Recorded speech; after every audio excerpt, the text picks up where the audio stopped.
बंदी छोड़ सतगुरु रामपाल जी परमेश्वर जी की जय हो। परमपिता परमात्मा सारी सृष्टि के रचनहार कुल मालिक असंख्य ब्रह्मांडों के स्वामी जगत गुरु तीनों लोकों में प्रवेश करके सबका धारण पोषण करने वाले राजाधिराज आत्माधार नाथों के नाथ देवों के देव महादेव सर्वेश्वर महेश्वर मृत्युंजय अजरो अमर आदि अनादि सनातनी प्रभु जगत पिता जगदीश्वर श्री श्री 1008 की उपाधि के वास्तविक अधिकारी अकाल मूर्त शब्द स्वरूपी राम वासुदेव सर्वगतम ब्रह्म परम पूज्य प्रथम पूज्य परम संत परम पुरुष परम धनी परम दयालु सत्य कबीर हक्का कबीर अल्लाहु कबीर अल्लाहु अकबर बाखबर अल्लाह ताला जगत के तारणहार जगत के मुक्तिदाता जगत के जगन्नाथ हारे के सहारे हिंदुओं के राम मुसलमानों के अल्लाह सिखों के वाहिगुरु ईसाइयों के मसीह दया के सागर दयानिधि करुणा के सागर करुणानिधि स्वयंभू परिभू संकट मोचन कष्ट हरण मंगल करण दुख भंजन अविगत कबीर निर्विकार निर्विषम परमात्मा अलय अलेख सतगुरु आदि अनादि सतगुरु असली मर्यादा पुरुषोत्तम असली राम असली कृष्ण असली घनश्याम असली मुरारी राजाओं के राजा महाराजाओं के महाराजा शहंशाहों के शहंशाह सम्राटों के सम्राट भगवानों के भगवान अल्लाहों के अल्लाह प्रभुओं के प्रभु मसीहाओं के मसीह सच्चे वाहिगुरु बाबाओं के बाबा पीरों के पीर सेठों के सेठ जगत सेठ सावल सा सेठ सर्वगुण संपन्न अनंत कोटि कलाओं के स्वामी अनंत कोटि ब्रह्मांडों के नायक योगियों में महायोगी ध्यानियों में महाध्यानी सिद्धों में परम सिद्ध ज्ञानियों में तत्वज्ञानी ब्रह्म ज्ञानी महाज्ञानी परम ज्ञानी सर्वश्रेष्ठ ज्ञानी विज्ञानी युवा कबीर समर्थ कबीर असमवात अमित ओजा सच्चे रहनुमा करीम अल्लाह सुभान अल्लाह दुनिया के अंतिम पैगंबर 8 सितंबर 1951 से गांव धनाना जिला सोनीपत हरियाणा भारतवर्ष की पावन भूमि पे प्रकट रियल कल्कि भगवान श्री नारायण साकार हरि श्री बाबा साहेब नूर अनंत परमात्मा सच्चे दरवेश सच्चे बाखबर संत श्रोमणी सतगुरु रामपाल जी परमेश्वर जी के चरण कमल में आप और हम सभी भाई बहनों का अनंत कोटि दंडवत प्रणाम। सत्साई भाई और बहनों, बहुत बड़ी दया बहुत बड़ी मेहर पूज्य गुरुदेव भगवान की परमेश्वर रामपाल जी की, जिनके शुभ आशीर्वाद से विशेष आशीर्वाद से उन्हीं के कर कमलों से लिखित पवित्र पुस्तक ज्ञान गंगा के ऊपर वीडियो बनाने की श्रृंखला जारी है। इसी श्रृंखला में आज हमारा ये 13वें नंबर का वीडियो है। प्रत्येक वीडियो में हमें भक्ति और भगवान के विषय में बहुत कुछ जानने और समझने को प्राप्त हो रहा है। ये पवित्र पुस्तक ज्ञान गंगा सर्व धर्मों के सर्व शास्त्रों से प्रमाणित है। इस पवित्र पुस्तक में सुई की नोक रखने जितनी कमी निकालना भी नामुमकिन है, क्योंकि ये पुस्तक किसी आम या साधारण संत महात्मा या शंकराचार्य के द्वारा नहीं लिखी गई है। ये पुस्तक साक्षात गीता जी अध्याय 4 श्लोक नंबर 34 में वर्णित तत्वदर्शी संत के कर कमल से लिखी गई है, जिस तत्वदर्शी संत की भूमिका स्वयं कबीर परमात्मा परम अक्षर ब्रह्म सत्य पुरुष खुद ही निभाते हैं। तो भाई और बहनों, जब तक हम सृष्टि रचना को अच्छे से नहीं समझेंगे तब तक हम किसी भी धर्म के किसी भी पवित्र धर्म ग्रंथ को नहीं समझ सकते, अर्थात हम भक्ति और भगवान के विषय में कुछ नहीं जान सकते। हम सृष्टि रचना को समझे बिना संशय में रहेंगे और हम कभी भी भक्ति मार्ग से विचलित हो सकते हैं, डगमग हो सकते हैं। तो सृष्टि रचना पर वीडियो बन चुके हैं। सृष्टि रचना में हमने सुना कि सर्वप्रथम केवल एक ही लोक था जिसका नाम अनामी लोक था। अनामी लोक में कबीर परमात्मा स्वयं ही विराजमान थे। उस कबीर परमात्मा के और भी उपमात्मक नाम हैं, जैसे परम अक्षर ब्रह्म सत्य पुरुष अकाल मूर्त शब्द स्वरूपी राम आदि आदि। वेदों में उसे कबीर देव कबीर अग्नि कहा है। आदरणीय गरीबदास जी ने अपनी क्षेत्रीय भाषा में बंदी छोड़ कहा है। आदरणीय नानक जी ने हक्का कबीर कहा है। धर्मदास जी ने सत्य कबीर कहा है। उस कबीर परमेश्वर ने उसके बाद अपने आप ही विचार करके और अनामी लोक से नीचे 3 और अविनाशी लोकों की रचना की। सर्वप्रथम अगम लोक की रचना की, उसके बाद अलख लोक की रचना की और फिर सतलोक की रचना की। इन तीनों लोकों में कबीर परमात्मा रूप रूपांतरण करते हुए स्वयं ही विराजमान हुए और अगम लोक में विराजमान होने के कारण उनका उपमात्मक नाम अगम पुरुष पड़ा। फिर अलख लोक में विराजमान होने के कारण उनका नाम अलख पुरुष पड़ा और फिर चौथे लोक सतलोक में विराजमान होने के कारण उनका उपमात्मक नाम सत्य पुरुष पड़ा। सर्वप्रथम कबीर परमेश्वर जी ने सतलोक में सृष्टि रचना की। सर्वप्रथम अपने एक शब्द से 16 द्वीपों की रचना की। उसके बाद अपने 16 वचनों से 16 पुत्रों की रचना की, उत्पन्न किए और अपने प्रत्येक पुत्र को एक एक द्वीप में रहने का आदेश दिया। उसके बाद कबीर परमेश्वर जी ने सतलोक में अन्य रचना की, एक मानसरोवर भी बनाया। उसके बाद कबीर प्रभु ने, परम अक्षर ब्रह्म ने, सत्य पुरुष ने अपने 12वें नंबर के पुत्र अचिंत से कहा कि बेटा अब आप मेरे द्वारा दी गई वचन शक्ति से, शब्द शक्ति से सतलोक में अन्य रचना करो। अचिंत ने सृष्टि रचना में सहयोग के लिए एक आत्मा उत्पन्न की जिसका नाम अक्षर पुरुष रखा। अक्षर पुरुष सतलोक में बने मानसरोवर में सो गया।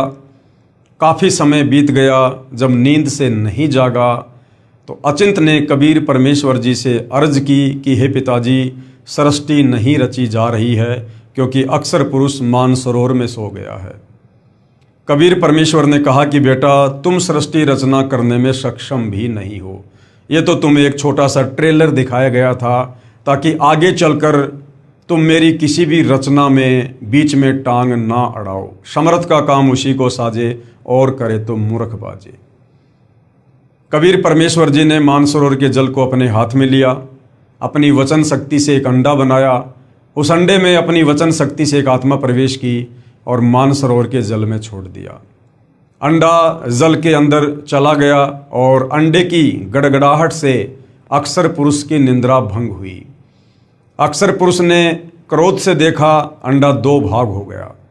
अंडे में एक आत्मा निकली जिसको क्षर पुरुष का नाम दिया गया, जिसको ज्योति निरंजन नाम दिया गया। आगे चलकर यही अंडे से उत्पन्न आत्मा ज्योति निरंजन काल कहलाएगा। बाहर परमेश्वर ने आवाज़ दी, आकाशवाणी की कि ज्योति निरंजन और अक्षर पुरुष तुम दोनों मानसरोवर से बाहर आओ। और अक्षर पुरुष तुम निंद्रा में थे, तुम्हारे को जगाने के लिए मेरे को ये सब कुछ करना पड़ा। दोनों आत्मा मानसरोवर से बाहर आती हैं। कबीर परमेश्वर दोनों आत्माओं को आदेश देते हैं कि तुम दोनों अपने बड़े भाई अचिंत के लोक में रहो। तीनों एक ही लोक में रहने लगे, अचिंत, ज्योति निरंजन और अक्षर पुरुष। काफ़ी समय उपरांत ज्योति निरंजन के मन में एक खरपतवार उत्पन्न हुई कि हम तीनों भाई एक ही द्वीप में रह रहे हैं और हमारे बाकी अन्य 15 भाई अलग अलग द्वीपों में रह रहे हैं। ये सोचकर क्षर पुरुष यानी ज्योति निरंजन ने, जो आगे चलकर काल कहलाया, उसने एक पैर पर खड़ा होकर सतलोक में तप करना शुरू कर दिया, यानी हट करना शुरू कर दिया। जब ये सतलोक में तप कर रहा था तो उस समय अन्य बहुत सारी आत्माएं, जिसको कबीर परमेश्वर जी ने अपने वचन से उत्पन्न कर दिया था, सभी को रहने के लिए बढ़िया बढ़िया जगह, बढ़िया बढ़िया मकान और बहुत सारी सुविधा उपलब्ध करवा दी थी। हम सभी आत्माएं जो आज इस काल के 21 ब्रह्मांड में फंसी हुई है, जब ये क्षर पुरुष सतलोक में तप कर रहा था, हम इसके चारों तरफ हो गए, हम इसके ऊपर आसक्त हो गए और हम इसकी प्रशंसा करने लगे। उसी समय कबीर परमात्मा भी आकाशवाणी के माध्यम से हमें सावधान किया करते थे कि बच्चों, इस नादान की नादानी को मत देखो, ये अपने कर्म फोड़ रहा है। तुम्हारे को किस चीज़ की कमी है, तुम आराम से रहो, मौज से रहो। हम ऊपर से तो सावधान हो गए, लेकिन अंदर से काल की जो चाहत थी वो कम नहीं हुई। हम उसकी प्रशंसा करते ही रहे। 70 युग तप करने के बाद कबीर परमेश्वर जी ने ज्योति निरंजन से पूछा कि भाई आपको क्या चाहिए, क्यों तप कर रहे हो। उसने कहा, पिताजी जहाँ मैं रह रहा हूँ वो जगह मेरे लिए कम है मुझे अलग से राज्य प्रदान कीजिए। कबीर परमेश्वर ने उसे सतलोक में 21 ब्रह्मांड दे दिए, जैसे कोई धनी पिता अपने बच्चे को 21 प्लाट दे देता है। उन 21 ब्रह्मांडों को प्राप्त करके ज्योति निरंजन बड़ा प्रसन्न हुआ। कभी किस प्लाट में जाता है, कभी किस ब्रह्मांड में जाता है। ये ब्रह्मांड उस समय सतलोक में ही थे। कुछ समय उपरांत ज्योति निरंजन के मन में आया कि खाली प्लाट का लेकर क्या करूँगा, इसमें कुछ रचना होनी चाहिए, कुछ कंस्ट्रक्शन होना चाहिए। ये सोचकर उसने 70 युग फिर तप किया और हम नादान आत्माएं इसी प्रकार से उसके पीछे लगे रहे, उसकी प्रशंसा करते रहे। परमेश्वर हमें बार बार सावधान करते रहे, लेकिन हम नहीं माने। कबीर परमेश्वर ने देखा कि ये तमाम आत्माएं पतिव्रता पद से नीचे गिर चुकी हैं। अब इनकी आस्था मुझ में कम और इस ज्योति निरंजन में ज़्यादा हो चुकी है। अब ये आत्माएं सतलोक में रहने योग्य नहीं है। उसी समय 70 युग बीत जाने के बाद कबीर परमेश्वर जी ने ज्योति निरंजन से पूछा, भाई आपको जो चाहिए था मैंने दे दिया, अब आपको क्या चाहिए? ज्योति निरंजन ने कहा, पिताजी मुझे कुछ रचना की सामग्री चाहिए। कबीर परमेश्वर ने 3 गुण और 5 तत्व इस क्षर पुरुष को दे दिए, रजगुण, सतगुण, तमगुण और अग्नि, पृथ्वी, जल, वायु, आकाश। 5 तत्व 3 गुण प्राप्त करके ज्योति निरंजन फूला नहीं समा रहा था और बहुत सारी रचना इसने अपने 21 ब्रह्मांडों में की। साथ में हम आत्माओं को कहने लगा, क्या तुम मेरे साथ चलोगे? मैंने पिताजी से 21 ब्रह्मांड प्राप्त कर लिए, मैंने हर प्रकार से रचना रचने की सामग्री प्राप्त कर ली है और वहाँ पर ऐसे ऐसे झरने बनाऊंगा, दूध दही शहद की नदियाँ बहेंगी, हीरे मोती लाल के पहाड़ होंगे, मौज किया करेंगे। हम नादान आत्मा तो पहले ही उसके ऊपर आसक्त हो चुके थे। हम आत्माओं ने कहा हम अवश्य चलेंगे यदि पिताजी हमें स्वीकृति दे तो। उसके बाद भाई और बहनों, कुछ समय बाद इस ज्योति निरंजन ने फिर 64 युग तप किया, ये सोचकर कि कुछ आत्मा भी होनी चाहिए, अकेले का मन नहीं लगता। जब इसने 64 युग तप कर लिया तब कबीर परमेश्वर जी ने पूछा, भाई ज्योति निरंजन, जो तुझे चाहिए था मैंने दिया, अब और क्या चाहिए? आप क्यों ये हट कर रहे हो? क्षर पुरुष ने कहा कि पिताजी मुझे कुछ आत्मा दे दो, मेरा अकेले का मन नहीं लगता। कबीर परमेश्वर ने कहा कि ज्योति निरंजन, तेरे तप के बदले मैं और कुछ दे सकता हूँ, लेकिन ये मेरे बच्चे हैं, मेरी आत्माएं हैं, मेरे शरीर से, मेरे वचन से उत्पन्न हैं, ये मैं तेरी किसी भी तपस्या के बदले नहीं दे सकता। हाँ, यदि कोई अपनी मर्जी से स्वेच्छा से तेरे साथ जाना चाहे तो मैं भेज सकता हूँ। ज्योति निरंजन और कबीर परमेश्वर हम सभी आत्माओं के पास आए और परमेश्वर जी ने कहा कि भाई कौन कौन आत्माएं हैं जो इस क्षर पुरुष के ज्योति निरंजन के 21 ब्रह्मांडों में इसके साथ जाना चाहती हैं। सन्नाटा छा गया, किसी ने हाथ खड़ा नहीं किया।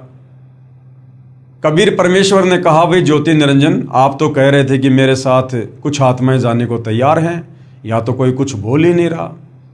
इतने में एक आत्मा ने सबसे पहले दुस्साहस किया और ये सोचकर हाथ खड़ा किया कि कहीं बात ना बिगड़ जाए। देखम देखा फिर सभी आत्माओं ने हाथ खड़े कर दिए कि हम जाना चाहते हैं, हम भी जाना चाहते हैं। कबीर परमेश्वर ने ज्योति निरंजन से कहा कि भाई आप अपने 21 ब्रह्मांडों में जाओ, जिन जिन आत्माओं ने आपके 21 ब्रह्मांड में जाने के लिए स्वीकृति दी है उन आत्माओं को मैं अपने हिसाब से तुम्हारे पास में भेज दूंगा। ये ज्योति निरंजन अपने 21 ब्रह्मांडों में चला जाता है। पीछे से परमेश्वर ने सर्वप्रथम हाथ खड़ा करके काल के साथ 21 ब्रह्मांडों में जाने के लिए स्वीकृति देने वाले हंस को एक सुंदर लड़की बनाया, एक युवा लड़की बनाया और अपने पुत्र सहजदास के द्वारा उसे काल के पास यानी ज्योति निरंजन के पास उसके 21 ब्रह्मांडों में भिजवा दिया। और जिसको सुंदर लड़की बनाया था, जिस हंस को, उसको कबीर परमेश्वर ने आदि माया का नाम दिया, उसको दुर्गा का नाम दिया, उसको अष्टंगी का नाम दिया, उसको प्रकृति का नाम दिया, जो गीता अध्याय 14 श्लोक नंबर 3 और 4 में जिसे प्रकृति कहा गया है वो दुर्गा है। और दुर्गा के अंतःकरण में बाकी जितनी भी आत्माएं थी जो आज 21 ब्रह्मांड में फंसी हुई है, चीटी से लेकर और ब्रह्मा विष्णु महेश तक, सभी आत्माओं को सूक्ष्म रूप में दुर्गा के अंतःकरण में फीड कर दिया और कहा कि बेटी मैंने तुझे वचन शक्ति दे दी है, ये ज्योति निरंजन जितनी आत्मा चाहे तू उत्पन्न कर देना। सहजदास अपनी बहन को ज्योति निरंजन के 21 ब्रह्मांड में छोड़कर वापस आ जाता है। लड़की के युवा शरीर को देखकर, निखरे हुए रंग रूप को देखकर और ज्योति निरंजन के मन में बकवाद आ जाती है, विषय वासनाओं से ग्रस्त हो जाता है और लड़की के साथ जबरदस्ती करने का प्रयास करता है। अपने नाखूनों से स्त्री इंद्रिय लगाने का प्रयास करता है। उसी समय इस आदि माया ने, प्रकृति ने, दुर्गा ने ज्योति निरंजन से कहा कि भाई आप मेरे बड़े भाई हो, आपकी उत्पत्ति परमेश्वर ने अंडे से की है और उसके बाद मेरी उत्पत्ति अपने वचन से की है। आप मेरे बड़े भाई हो। भाई बहन का ये दुष्कर्म महापाप का भागी होता है। मेरे को परमात्मा ने शब्द शक्ति दी हुई है। आप जितनी आत्मा चाहोगे मैं उत्पन्न कर दूंगी। ये मैथुन परंपरा शुरू मत करो, अन्यथा जीव बहुत दुखी हो जाएंगे। परंतु काल ने एक ना सुनी और दुर्गा के साथ बकवाद करने लगा। उसी समय दुर्गा ने सूक्ष्म रूप बनाया और इस ज्योति निरंजन के मुख के माध्यम से उसके पेट में जाकर शरण ली और उसके पेट में कबीर परमेश्वर जी को याद किया कि हे पिताजी मेरी रक्षा करो। कबीर परमेश्वर अपने पुत्र का रूप बनाकर वहाँ पर उपस्थित होते हैं और इस ज्योति निरंजन को श्राप देते हैं कि भाई इस सतलोक में ऐसा गंदा कर्म करने वाला फिर यहाँ रह नहीं सकता है। आपने यहाँ का विधान तोड़ा है। मैं श्राप देता हूँ, आज के बाद तेरा नाम काल होगा। इतना कहते ही उसका स्वरूप बिगड़ना शुरू हो गया। लंबे लंबे दांत, काला कलूटा शरीर, ओछा माथा, विकराल चेहरा, और कहा कि तो आज के बाद 1,00,000 मानव शरीरधारी आत्माओं का नित्य आहार किया करेगा, ये तेरा भोजन होगा। और 21 ब्रह्मांडों सहित उसे सतलोक से निष्कासित कर दिया।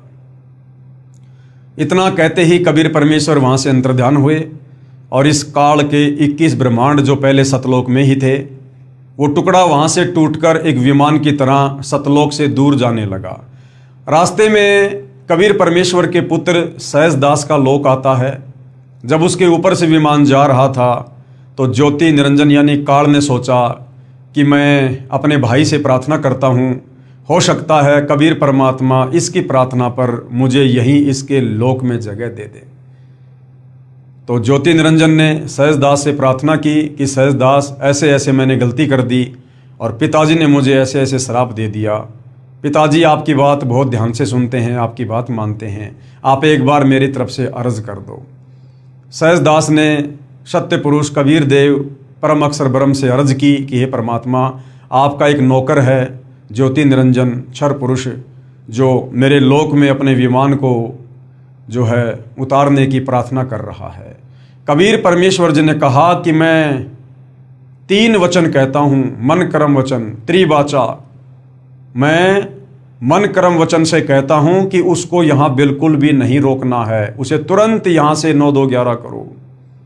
सहजदास वापस आ जाता है और कहता भाई परमेश्वर जी ने यहाँ उतरने की आज्ञा नहीं दी है, आप यहाँ से जाइए, मुझे भी मरवाओगे। और काल के 21 ब्रह्मांड विमान की तरह सतलोक से 16 शंख कोस की दूरी पर आकर परमेश्वर कबीर जी की वचन शक्ति से स्थिर हो जाते हैं, एक जगह रुक जाते हैं, जैसे आजकल वैज्ञानिक गुरुत्वाकर्षण शक्ति का जिसको नाम देते हैं। उसके बाद इस ज्योति निरंजन ने, काल ने दुर्गा से कहा कि अब मैं मनमानी करूँगा, मेरा जो कुछ बिगड़ना था बिगड़ चुका है, अब इससे ज़्यादा और क्या बिगड़ेगा। और इस काल ने दुर्गा के साथ में ज़बरदस्ती करने का प्रयास किया। दुर्गा ने बहुत समझाया लेकिन नहीं माना। दुर्गा को स्त्री इंद्रिय ये सतलोक में ही लगा चुका था लेकिन दुष्कर्म नहीं कर पाया था।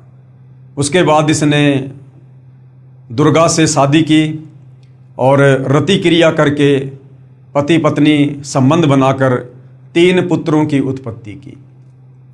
बड़े पुत्र का नाम ब्रह्मा रखा, ब्रह्मा को रजोगुण से युक्त कर दिया। दूसरे का नाम विष्णु रखा, विष्णु को सतोगुण से युक्त कर दिया। तीसरे का नाम शंकर रखा, शंकर जी को तमोगुण से युक्त कर दिया। और उसके बाद 3 पुत्रों को अचेत करके ब्रह्मा जी को कमल के फूल पर लेटा दिया, श्री विष्णु जी को शेषनाग की सैया पर लेटा दिया, शंकर जी को कैलाश पर्वत पर बैठा दिया। और उसके बाद इस काल ने दुर्गा से कहा कि दुर्गा, अब मैं प्रतिज्ञा करता हूँ 21 ब्रह्मांड में मैं किसी को भी अपने ओरिजिनल काल रूप में दर्शन नहीं दूंगा। यदि किसी को मेरे विषय में हकीकत का पता चल गया, सच्चाई का पता चल गया, और जब कभी वो कबीर परमात्मा इस लोक में आएंगे, अपनी आत्माओं को ज्ञान समझाएंगे, तो मुझे देखकर ये सारी आत्माएं यहाँ से सतलोक चली जाएंगी, फिर मेरे भोजन का क्या होगा। अब मैं 21वें ब्रह्मांड में गुप्त रहूँगा और सारी की सारी जिम्मेदारी दुर्गा तुम संभालोगी और तीनों पुत्रों के माध्यम से तुम सृष्टि को चलाओगी। और जब कभी कोई मुसीबत तुम्हारे ऊपर आए तो तुम मुझे याद करना, मैं वहाँ तुम्हारी मदद करूँगा। तुम केवल निमित्त बनी रहो, बाकी सारा कार्य गुप्त रूप से मैं स्वयं करूँगा। और काल अपने 21वें ब्रह्मांड में चला गया। उसके बाद इस काल ने दुर्गा के माध्यम से तीनों देवताओं को सचेत कर दिया, तीनों को आपस में मिला दिया और दुर्गा से कहा कि इन तीनों को समुद्र मंथन पर लेकर जाओ और समुद्र मंथन में मेरी कृपा से 4 वेद निकलेंगे, उन 4 वेदों को आप ब्रह्मा जी को दे देना। ऐसा ही हुआ। समुद्र मंथन के दौरान 4 वेद निकले जो काल ने पहले ही समुद्र में छुपा रखे थे। चारों वेद श्री ब्रह्मा जी को दे दिए गए। जब श्री ब्रह्मा जी ने चारों वेद पढ़े तो ब्रह्मा जी ने देखा कि कोई और ब्रह्म है, कोई और परमात्मा है जो मनुष्य दृश्य है, तेजोमय शरीर है, वो साकार है। उससे पहले जब ब्रह्मा जी दुर्गा जी से पूछा करते थे कि माता जी हमारा पिता कौन है, तो दुर्गा कहती थी बेटा मैं ही तेरी माँ हूँ, मैं ही तेरा पिता हूँ। लेकिन वेद पढ़ने के बाद पता चला कि कोई और ब्रह्म है। तो ब्रह्मा जी ने कहा कि माता जी वेदों में तो लिखा कि कोई और ब्रह्म है और वो प्राप्त हो सकता है, मानव सदृश रूप है उसका। वेदों में लिखी सच्चाई को देखने के बाद दुर्गा ने कहा कि हाँ बेटा तुम्हारा पिता है, लेकिन वो तुम्हें दर्शन नहीं देगा। ये बात सुनकर ब्रह्मा जी को अपनी माता पर अविश्वास हो गया कि माता आप तो झूठी हो। पहले कहा करती थी कि मेरा कोई पिता नहीं है, मैं ही तेरा पिता हूँ, मैं ही तेरी माँ हूँ। अब मैंने वेदों को पढ़ा और सवाल किया तो आप कह रही हो कि हाँ ब्रह्म है, लेकिन वो तुम्हें दर्शन नहीं देगा। मैं तो अपने पिता के दर्शन करूँगा।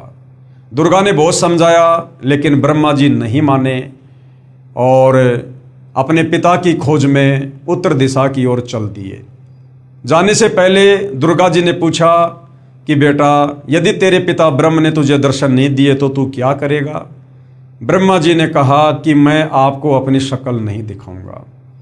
ब्रह्मा जी ने 4 युग तक समाधि लगाई, ध्यान लगाया, लेकिन काल पहले ही अपनी प्रतिज्ञा कर चुका था कि मैं किसी भी तरह से किसी को दर्शन नहीं दूंगा। जब 4 युग बीत गए, उधर से काल ने दुर्गा को आकाशवाणी की कि दुर्गा भोजन का क्या हुआ, सृष्टि क्यों नहीं रची जा रही।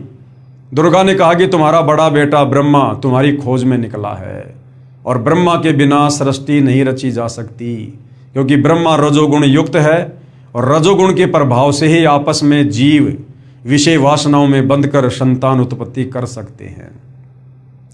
काल ने कहा दुर्गा ब्रह्मा जी को वापस बुलाओ, मैं उसे दर्शन नहीं दूंगा।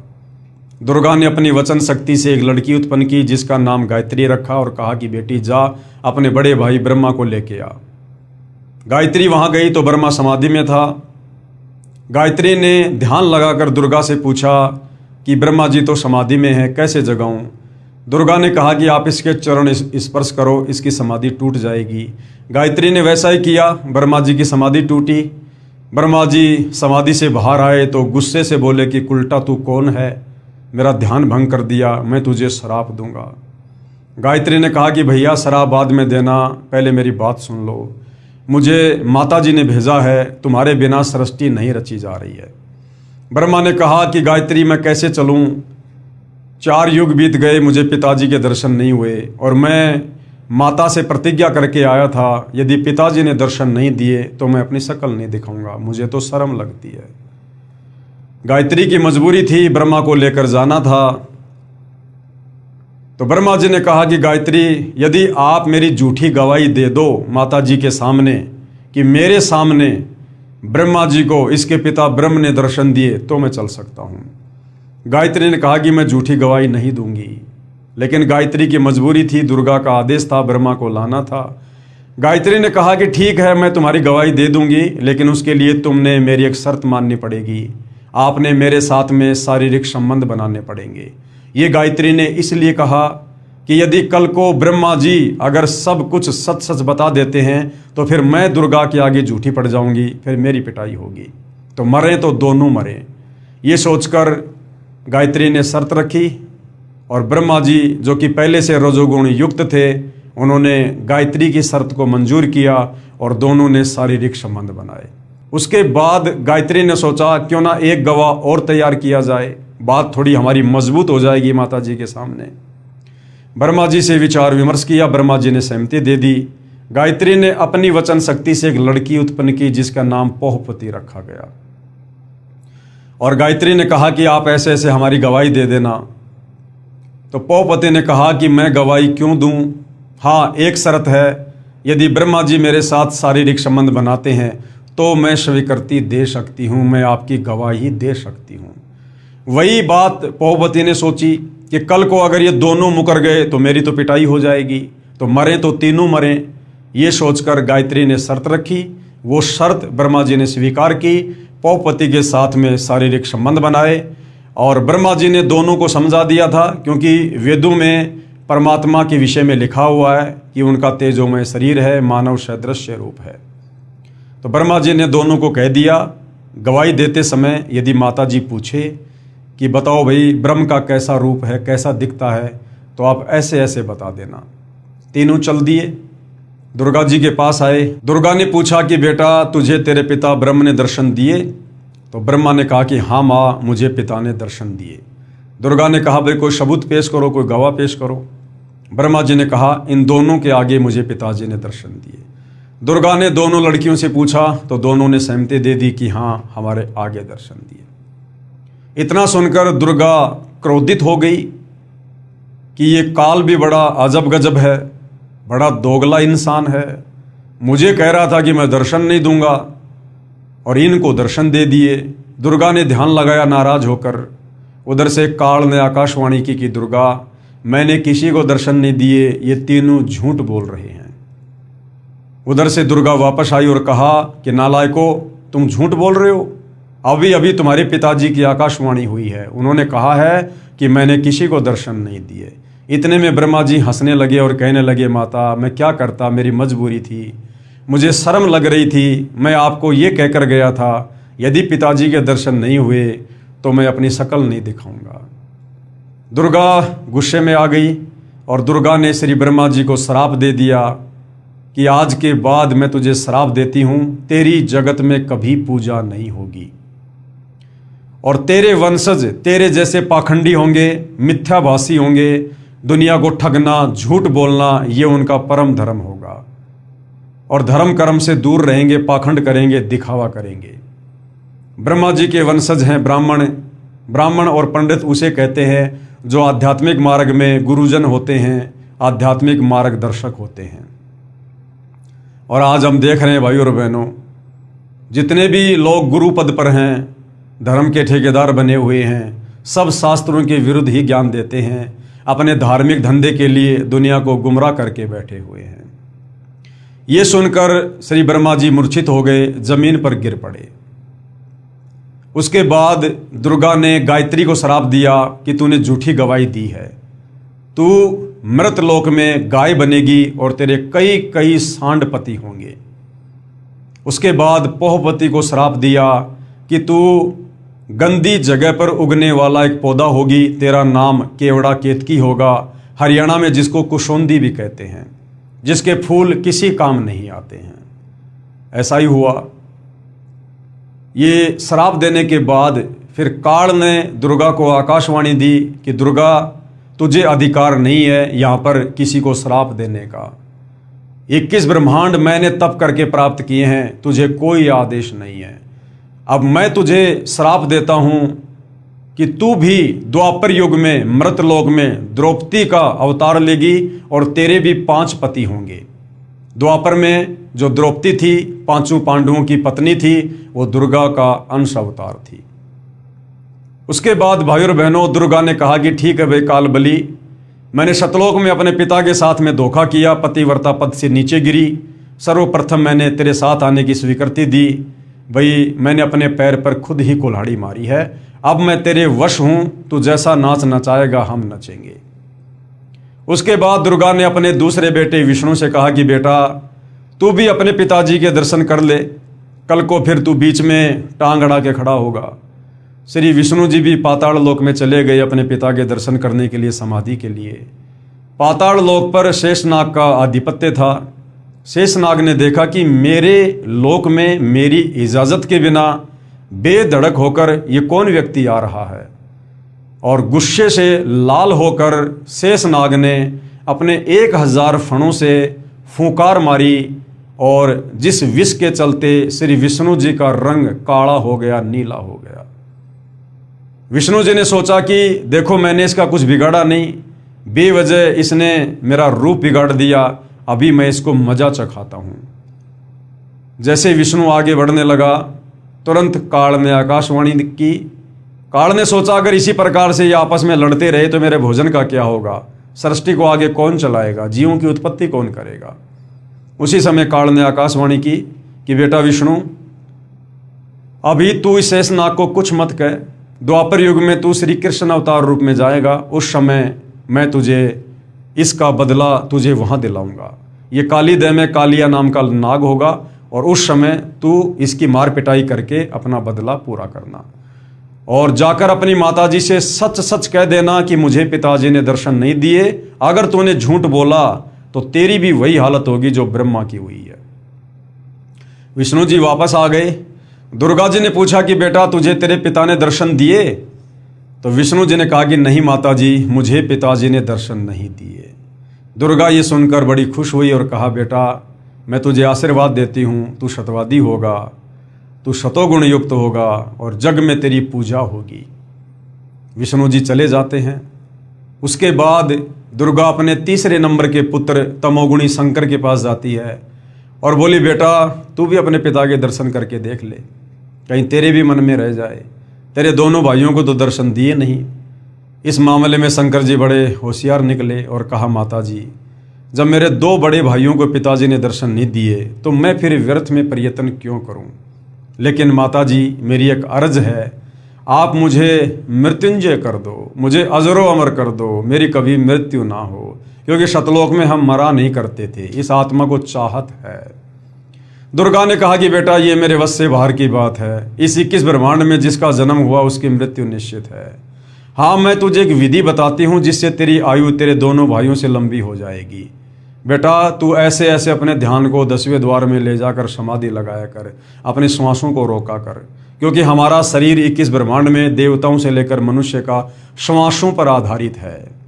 जिसकी श्वासें जितनी ज़्यादा खर्च होंगी उसकी मृत्यु उतनी ही जल्दी होगी। तो हम देखते हैं कि शंकर जी ज़्यादातर समाधि में रहते हैं, ध्यान में रहते हैं, 10वें द्वार में जाकर श्वासों को रोक लेते हैं, जिस कारण से इनकी उम्र बहुत ज़्यादा है। इसके बाद काल ने दुर्गा को आकाशवाणी की और कहा कि दुर्गा अब इन तीनों को फिर से समुद्र मंथन पर लेकर जा और ऐसे ऐसे अब इनकी शादी कर।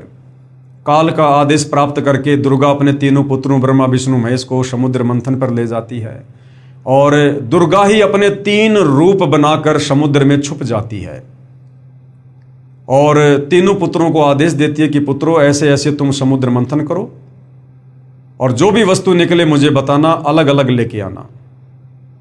समुद्र मंथन हुआ, उसमें 3 लड़कियां निकली। तीनों लड़कियों की पहचान करके अपनी माता के पास लेकर आए। दुर्गा ने कहा कि सबसे पहले कौन सी लड़की निकली, तो सबसे पहले एक लड़की को आगे किया गया। दुर्गा ने कहा कि इसका नाम सावित्री होगा और उसकी शादी ब्रह्मा जी के साथ कर दी और ब्रह्मा जी के लोक में भेज दिया। दूसरे नंबर पर जो लड़की निकली उसका नाम लक्ष्मी रखा और विष्णु जी के साथ शादी करके विष्णु लोक में भेज दिया। तीसरे नंबर पर जो लड़की निकली उसका नाम उमा यानी पार्वती रखा, शंकर जी के साथ शादी करके और शंकर जी के लोक में भेज दिया। और उसके बाद भाई और बहनों इस काल की सृष्टि शुरू हो जाती है। सर्वप्रथम बहुत सारी आत्माओं को जब तक इस ब्रह्मा जी के पास में शब्द शक्ति थी, इसने अपने मुख से अपने कान से इस प्रकार शब्द शक्ति से बहुत सारी आत्माओं को उत्पन्न किया उसके बाद में इस काल लोक में ब्रह्मा जी के रजोगुण के कारण फिर ये मैथुन सृष्टि प्रारंभ हुई और इस प्रकार से काल के भोजन के लिए दुर्गा के द्वारा, ब्रह्मा विष्णु महेश के द्वारा आप और हम सभी आपस में शादियां करके और पति पत्नी व्यवहार से इस काल की खुराक तैयार करने लगे, जो इसको 1,00,000 मानव शरीरधारी आत्माओं से निकली गंध खाने का श्राप लगा हुआ है। यानी ये काल यहाँ कोई बिजनेस करने के लिए नहीं आ रहा है। ये काल जो इसने सतलोक में गलती की थी उसकी सजा भोग रहा है। ये 21 ब्रह्मांड सतलोक में गलती करने वालों के लिए जेल है। आप और हम सभी आत्माएं यहाँ पर कोई सुख नहीं भोग रहे हैं, हमें झूठा सुख दिया जा रहा है, झूठा लोभ लालच दिया जा रहा है। आप और हम भी उस गलती की सजा यहाँ नरक में लक 84 योनियों में जन्म मरण और बुढ़ापे में भोग रहे हैं, जो गलती हमने सतलोक में पतिव्रता पद से नीचे गिरकर की थी। तो भाई और बहनों, यहाँ हर प्राणी केवल दुख भोग रहा है, कहर भोग रहा है। उसके बाद भाई और बहनों, पीछे सतलोक में जो अक्षर पुरुष था, जिस अक्षर पुरुष को जगाने के लिए परमात्मा ने एक अंडा मानसरोवर में छोड़ा था, काफी समय बाद उस अक्षर पुरुष के मन में आया कि जो काल, जो ज्योति निरंजन सतलोक से जा चुका है, क्योंकि बाकी आत्माओं को उस बात का नहीं पता था कि पिताजी ने इसको श्राप देकर यहां से बाहर निकाला है, इस बात का वहां किसी को ज्ञान नहीं था।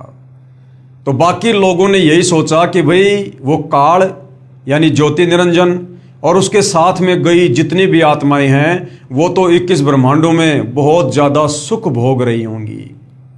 तो ये सोचकर अक्षर पुरुष भी व्याकुल रहने लगा अपने साथी ज्योति निरंजन की याद में, जबकि वहाँ पर व्याकुल होना था, चिंतित होना था अपने कबीर परमेश्वर जी को याद करके। लेकिन उस ज्योति निरंजन को याद करके चिंतित रहने के कारण उसकी आस्था अपने कबीर परमेश्वर से कम होती चली गई। वो पतिव्रता पद से नीचे गिरता चला गया।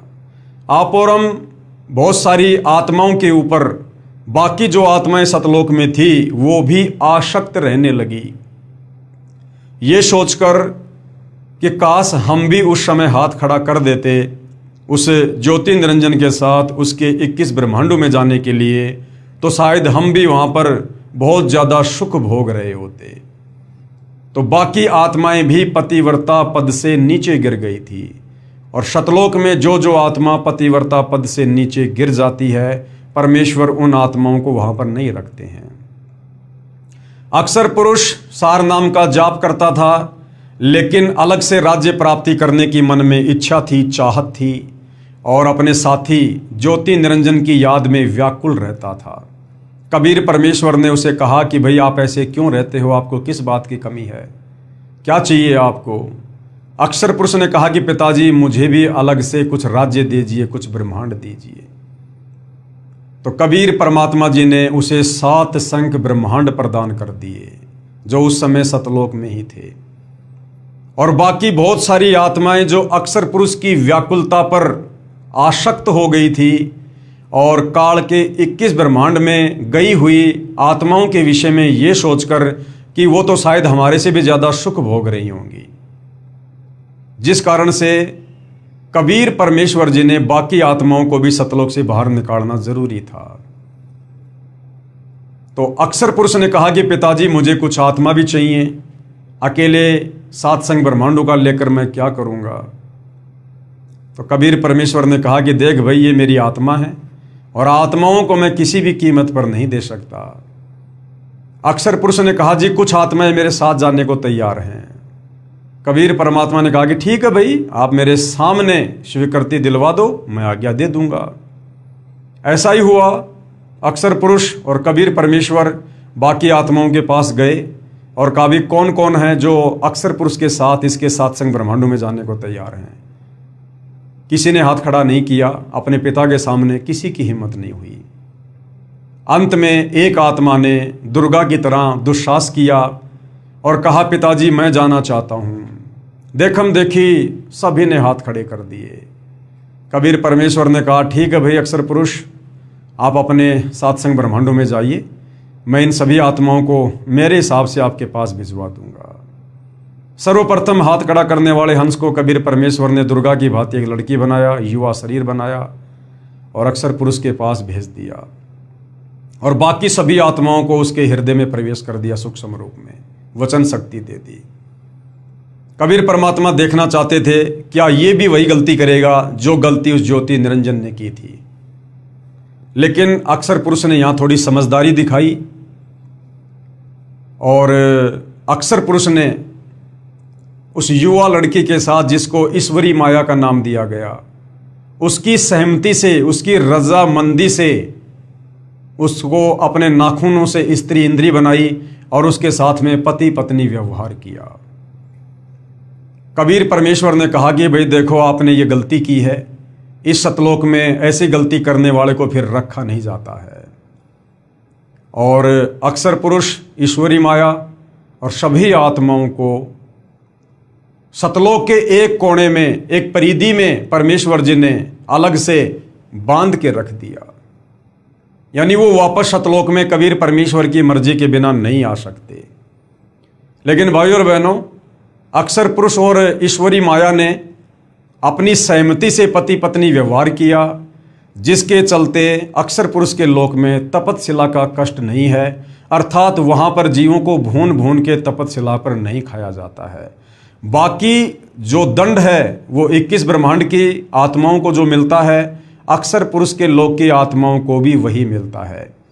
यानी जन्म मरण का रोग, बुढ़ापा और काम धंधा करके अपना भोजन पानी करना, रोजगार करना, जैसे भी खेती बाड़ी या अपना कोई काम धंधा, साथ में 184 योनियों का कष्ट अक्षर पुरुष के लोक में जो का त्यों है।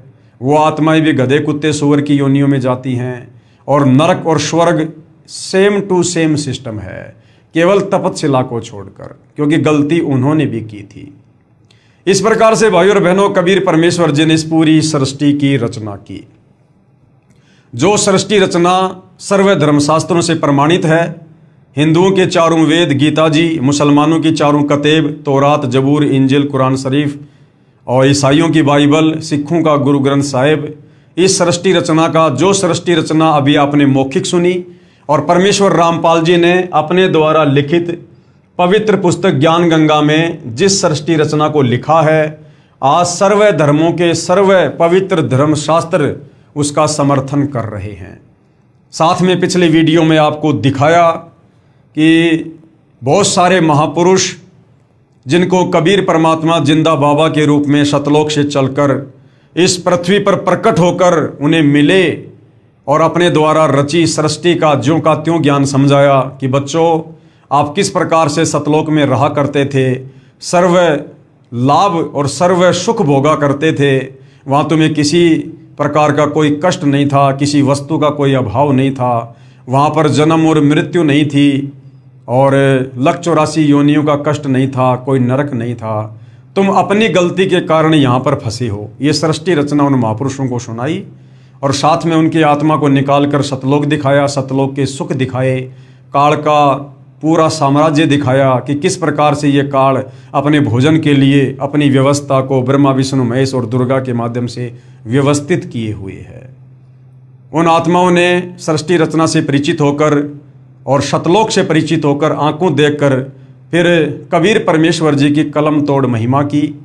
आदरणीय धर्मदास जी ने जो है कबीर सागर लिखा, आदरणीय जो है दादू जी ने दादू शब्दावली लिखी, मलुकदास जी ने भी अपना ग्रंथ लिखा, आदरणीय गरीबदास जी ने 5वां वेद सूक्ष्म वेद सदग्रंथ साहिब लिखा और ज्यों का त्यों लेख सृष्टि रचना को लेकर जो आज हमारे शास्त्रों में है, जो 650 साल पहले बनारस के काशी में प्रकट कबीर परमेश्वर जी ने बताया था, आज तमाम महापुरुषों की वाणियाँ कबीर परमेश्वर जी की वाणियों का समर्थन कर रही हैं, ताकि भाइयों और बहनों आप और हमें विश्वास हो सके कि वास्तव में आप और हम इस काल के 21 ब्रह्मांड में जेल काट रहे हैं, नरक भोग रहे हैं और हम गलती करके सतलोक से यहाँ पर आए हुए हैं।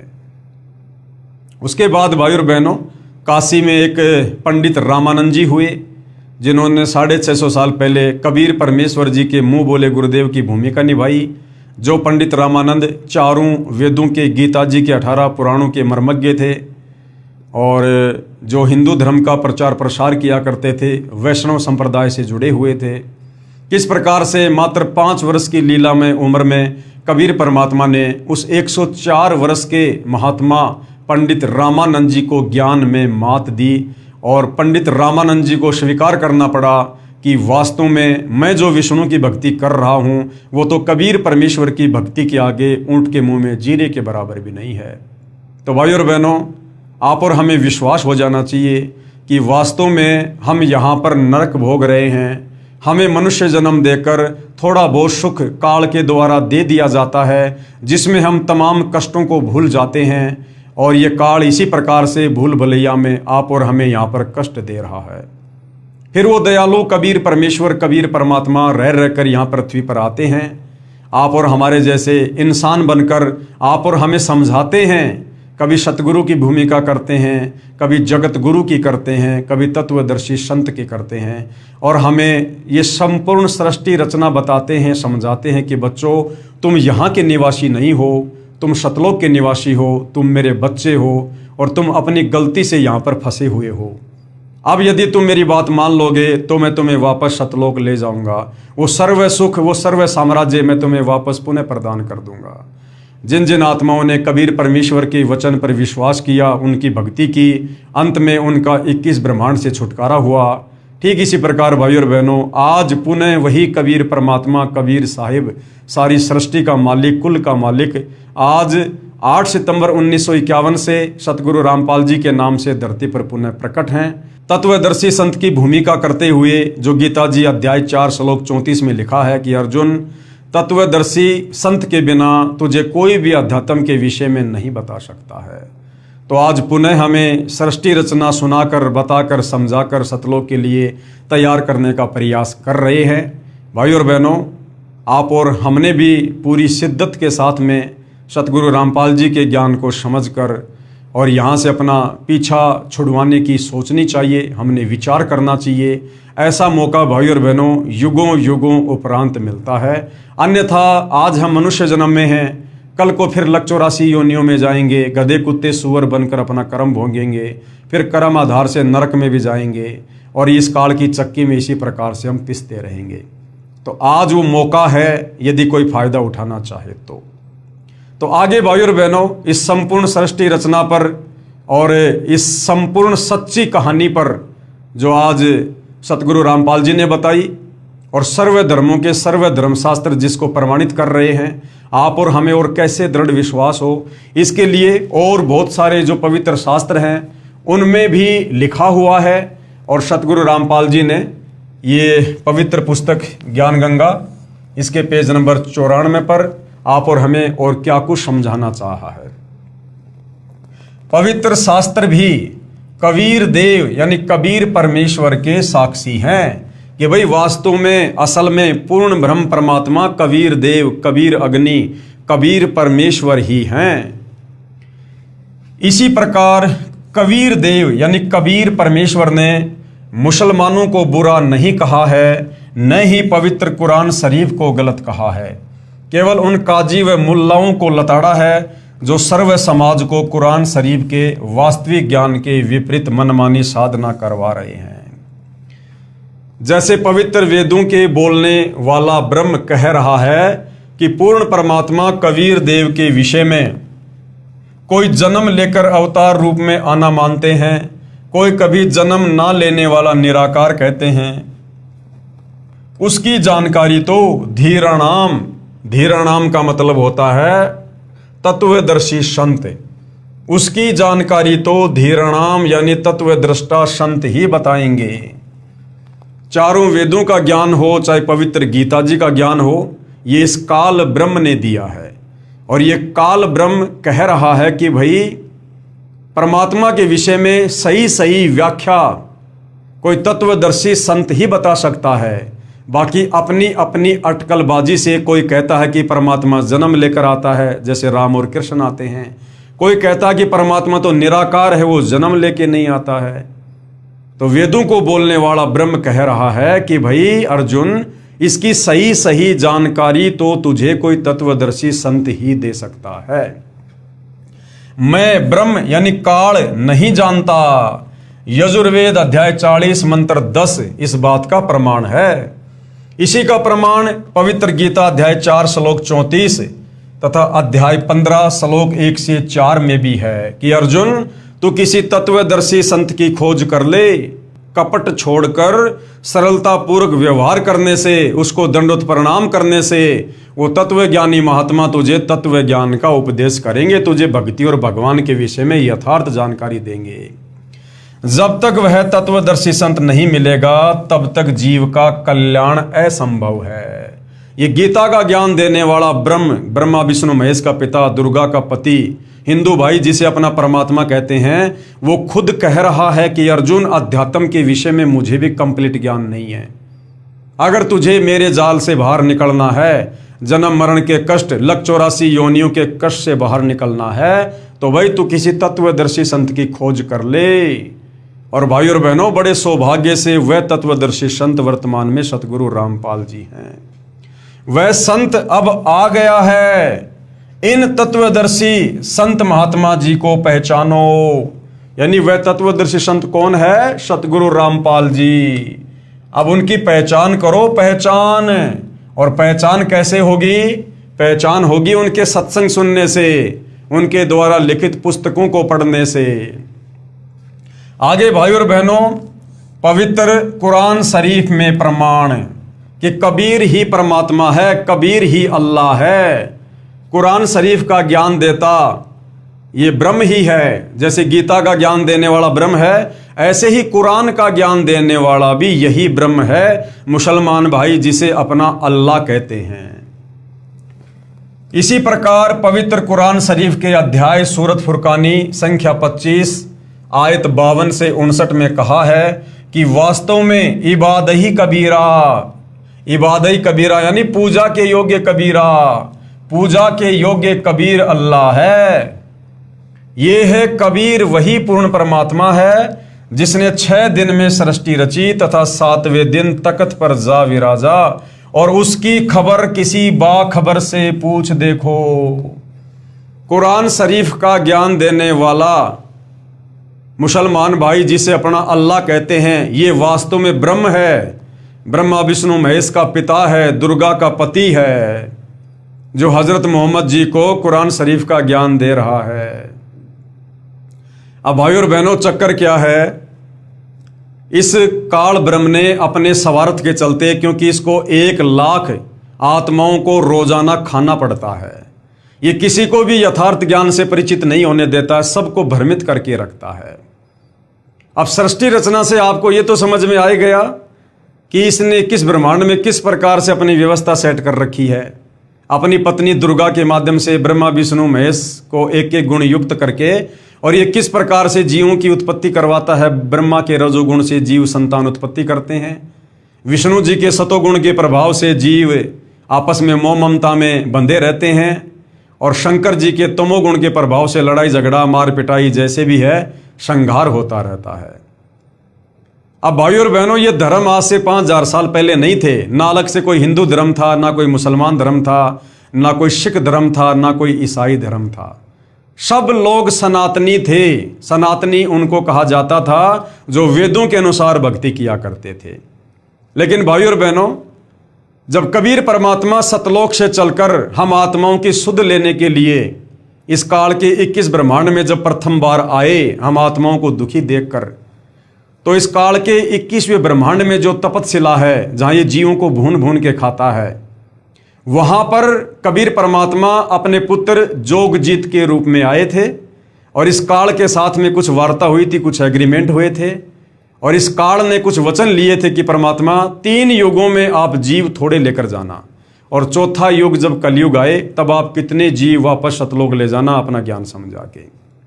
तो अब इस काल को पता था कि चौथे युग में वो कबीर परमात्मा आएगा और इन आत्माओं को ज्ञान समझाकर, सारा भेद बताकर, सृष्टि रचना समझाकर मेरे जाल से छुटाकर लेकर जाएगा। और इसको चिंता है, यदि सारे चले गए तो मेरे भोजन का क्या होगा। तो इस कलयुग में इसने भाई और बहनों तरह तरह के धर्म चला दिए, तरह तरह के धर्म। हिंदू, मुस्लिम, सिख, ईसाई, यहूदी, मंगोली, फारसी, और हमें जातियों में बांट दिया, धर्मों में बांट दिया। क्यों बांट दिया? ताकि हम आपस में एक दूसरे को छोटा बड़ा समझकर, एक दूसरे को घटिया और ऊंचा समझकर, और हम अपने अपने धर्मों को सर्वश्रेष्ठ समझकर, अपनी अपनी धर्म की पुस्तकों को सर्वमान्य समझकर हम आपस में धर्म के नाम पर लड़ते रहें, झगड़ते रहें। क्योंकि इस समय उस कबीर भगवान ने यहां पर आना था, इस काल को पता है। तो काल ने हमारे को बिजी कर दिया, व्यस्त कर दिया, और दुनिया भर के ना जाने कितने साधु संत महात्मा भेज दिए, ताकि कोई भी आत्मा उस तत्वदर्शी संत के संपर्क में ना आ जाए और ये मनुष्य जन्म इनका यूं ही बर्बाद हो जाए।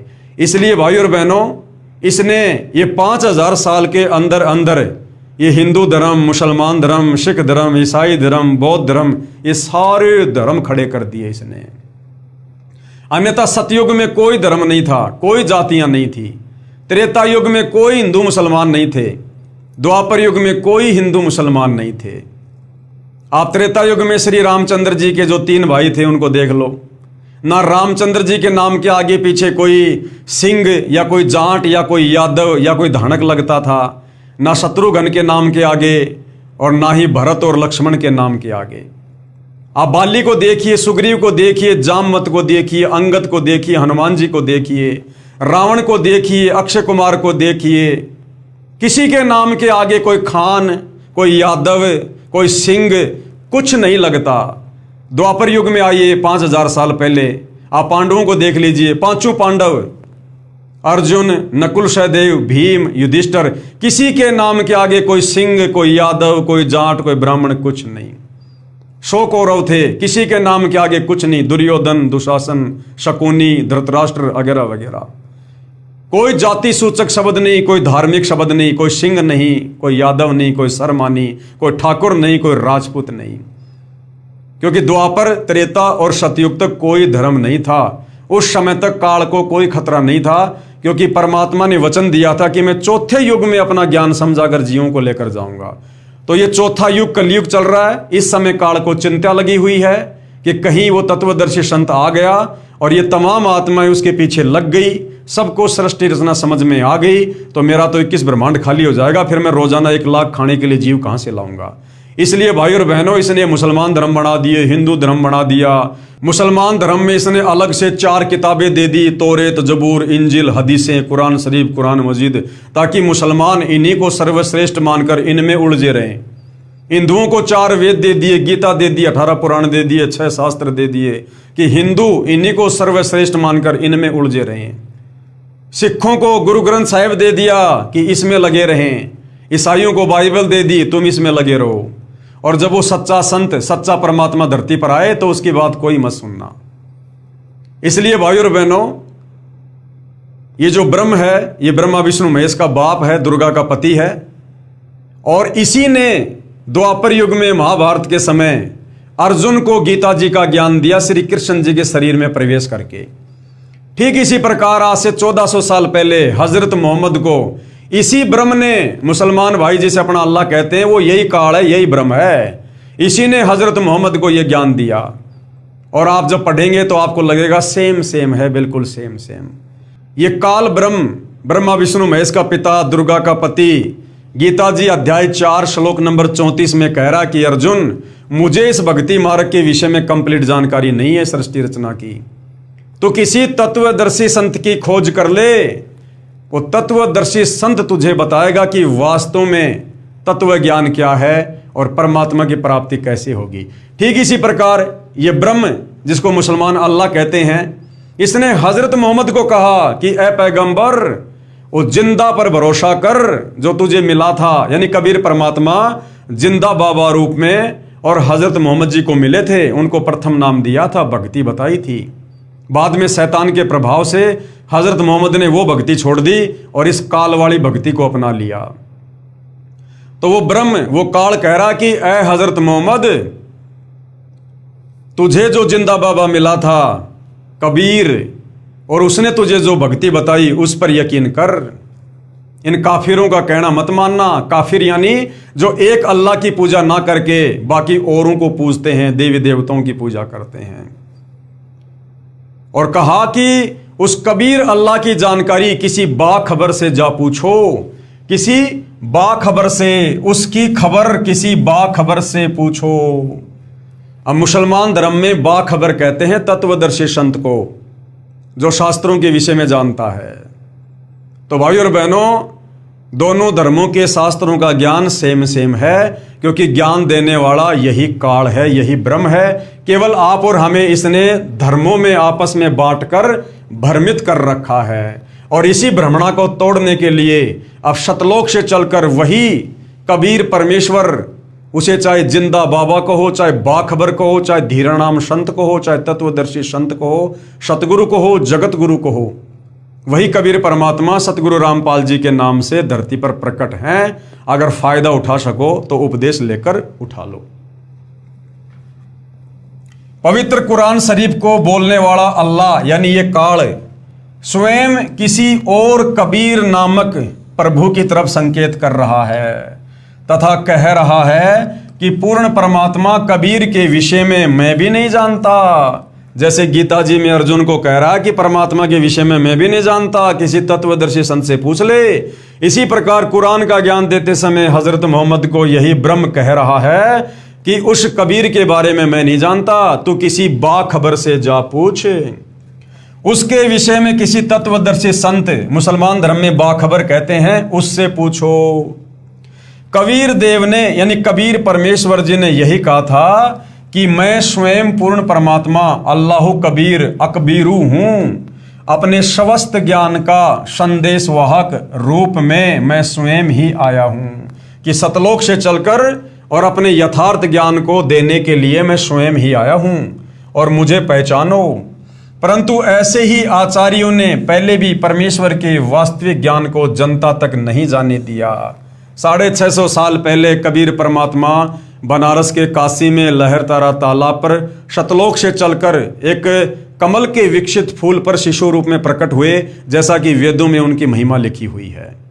लेकिन हमारे इन काल प्रेरित आचार्यों ने, शंकराचार्यों ने, इन धर्म गुरुओं ने अपने धार्मिक धंधे के चलते, अपने स्वार्थ के चलते, काल प्रेरणा के चलते इस सच्चाई को ऊपर नहीं आने दिया और कह दिया कि कबीर तो अनपढ़ जुलाहा है। कबीर क्या जाने शास्त्रों में क्या लिखा है, क्योंकि उस समय सर्व शास्त्र संस्कृत भाषा में थे। आम व्यक्ति को पढ़ने लिखने का अधिकार नहीं था। कबीर परमात्मा उस समय एक निर्धन गरीब अनपढ़ जुलाई की भूमिका कर रहे थे, जिस कारण से भाई और बहनों इन नकली धर्म गुरुओं की दाल गल गई। लोगों ने सोचा भाई कबीर तो जुलाहा है, ये तो कभी स्कूल गया ही नहीं, इसको तो संस्कृत आती नहीं, इसे क्या पता शास्त्रों में क्या लिखा है। लेकिन उस समय कबीर परमात्मा ने जो जो बताया और जो कबीर सागर में लिखवाया, आज सर्व धर्मों के सर्व ग्रंथ उसके साक्षी हैं। अपने समस्त ज्ञान का संदेशवाहक रूप में मैं स्वयं ही आया हूं, मुझे पहचानो। परंतु ऐसे ही आचार्यों ने पहले भी परमेश्वर के वास्तविक ज्ञान को जनता तक नहीं जाने दिया। कहा करते थे कि कबीर तो अशिक्षित है यानी अनपढ़ है, यह संस्कृत तो जानता ही नहीं, हम शिक्षित हैं। इस बात पर पहले तो भगत जन गुमराह हो गए थे, परंतु अब यानी वर्तमान समय में इस कलयुग की पिछली पीढ़ी में सर्व समाज शिक्षित है। आज आप और हम सब पढ़े लिखे हैं। इन मार्ग भ्रष्ट आचार्यों की दाढ़ नहीं गल रही है। कोशिश तो आज भी बहुत कर रहे हैं सर्व धर्मों के ठेकेदार आचार्य शंकराचार्य, कोशिश तो आज भी बहुत कर रहे हैं कि संत रामपाल जी के ज्ञान को ऊपर ना जाने दिया जाए। लेकिन आज परमेश्वर ने सबसे पहले हमें शिक्षित किया, हमें सर्व धर्म शास्त्रों से परिचित करवाया, सर्व धर्म शास्त्रों का सर्व भाषाओं में अनुवाद करवाया, इन पुस्तकों को हर जगह उपलब्ध करवाया, ताकि हम आसानी से नीर खीर का निबेरा कर सकें, सही और गलत का निर्णय कर सकें। इसलिए आज इन मार्ग भ्रष्ट धर्म गुरुओं की, चाहे वो किसी भी धर्म के हैं, आज इनकी दाढ़ नहीं गल रही है और ना गलेगी, क्योंकि सतगुरु रामपाल जी का ज्ञान सर्व समाज में जा चुका है। तो कुरान शरीफ में और क्या लिखा है? सल्लही अल्लाह जसदी मुहम्मदिन फिल अज्जसाही अल्लाहुम मैं सल्लही अल्लाह कबीर कबीर मोहम्मद फिल कबूरी फजाइले जिक्र।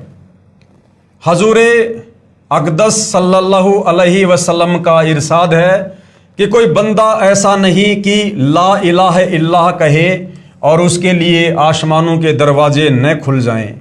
अब ये जो नाम था भाइयों और बहनों, ये कबीर परमात्मा ने हज़रत मोहम्मद जी को दिया था, जो मोहम्मद जी ने फिर उस महिमा को आगे गाया।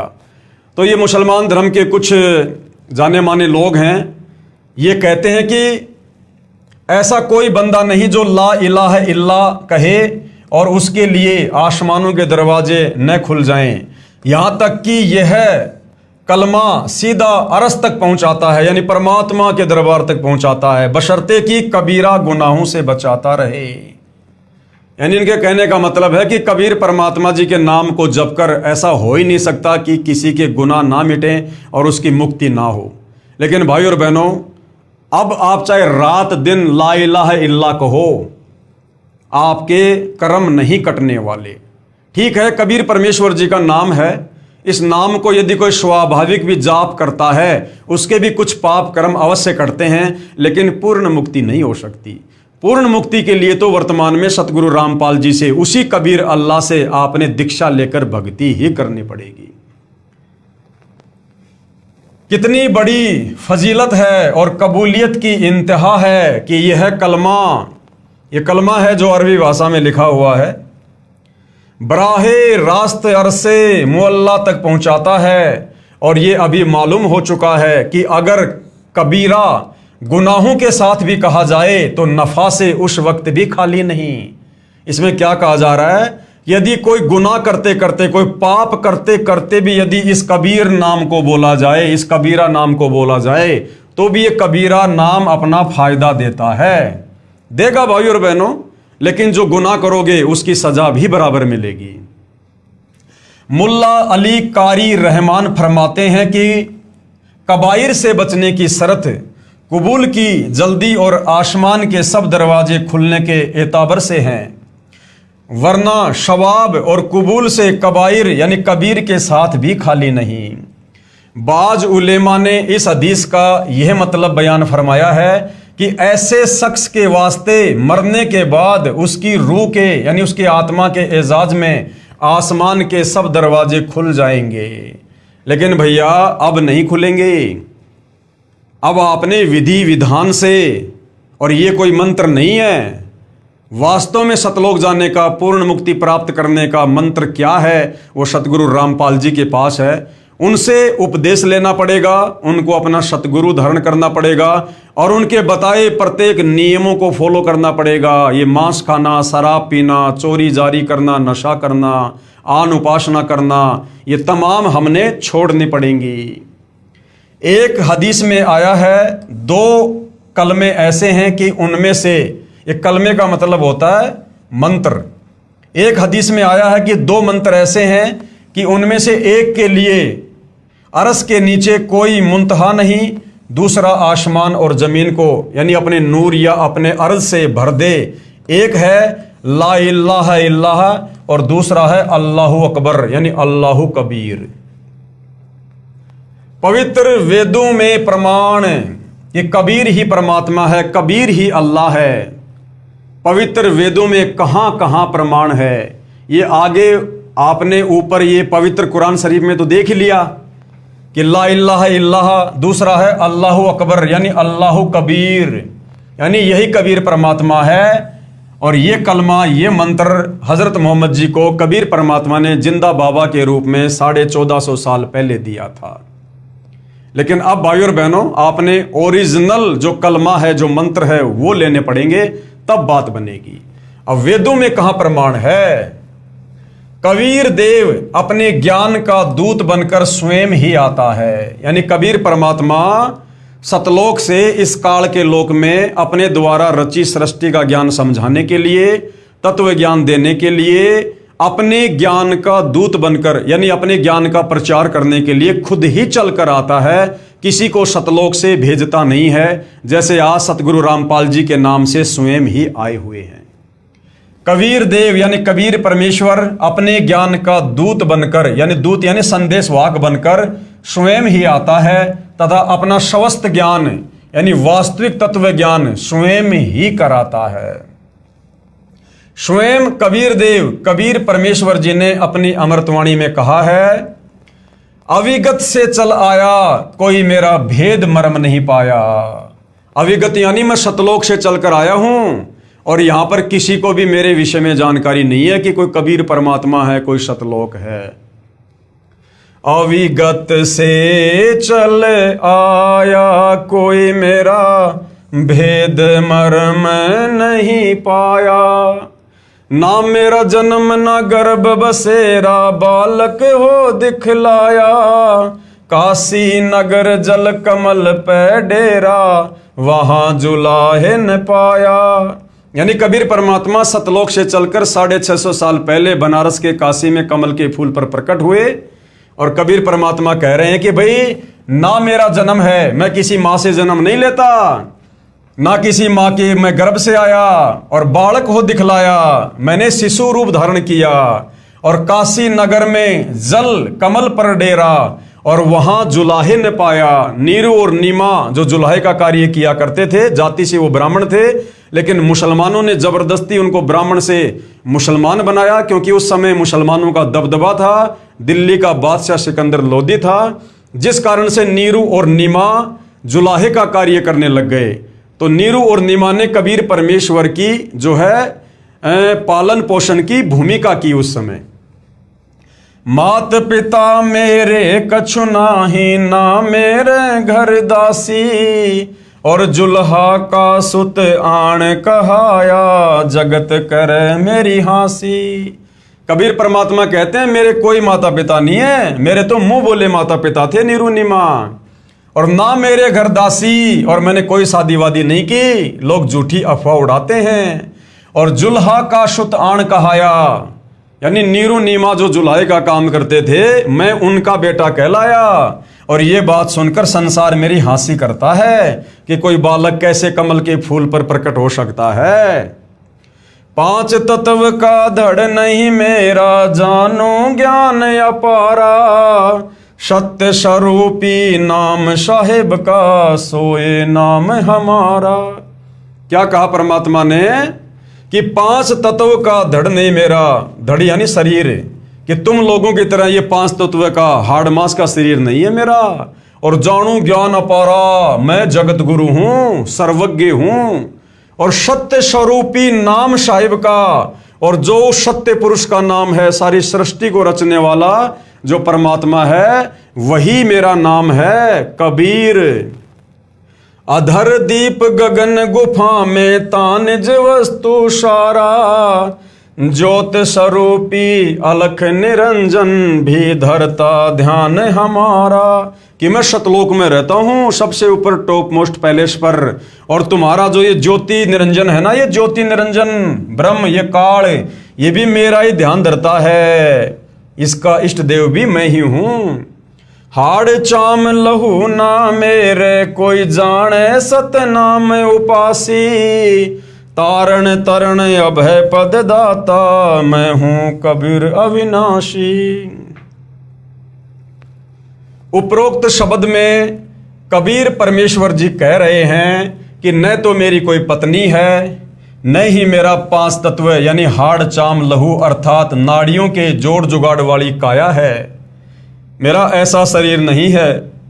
मैं स्वयंभू हूं, यानी मैं स्वयं ही प्रकट होता हूं, तथा काशी के लहर तारा नामक तालाब के जल में कमल के फूल पर स्वयं प्रकट होकर और बालक रूप बनाया था।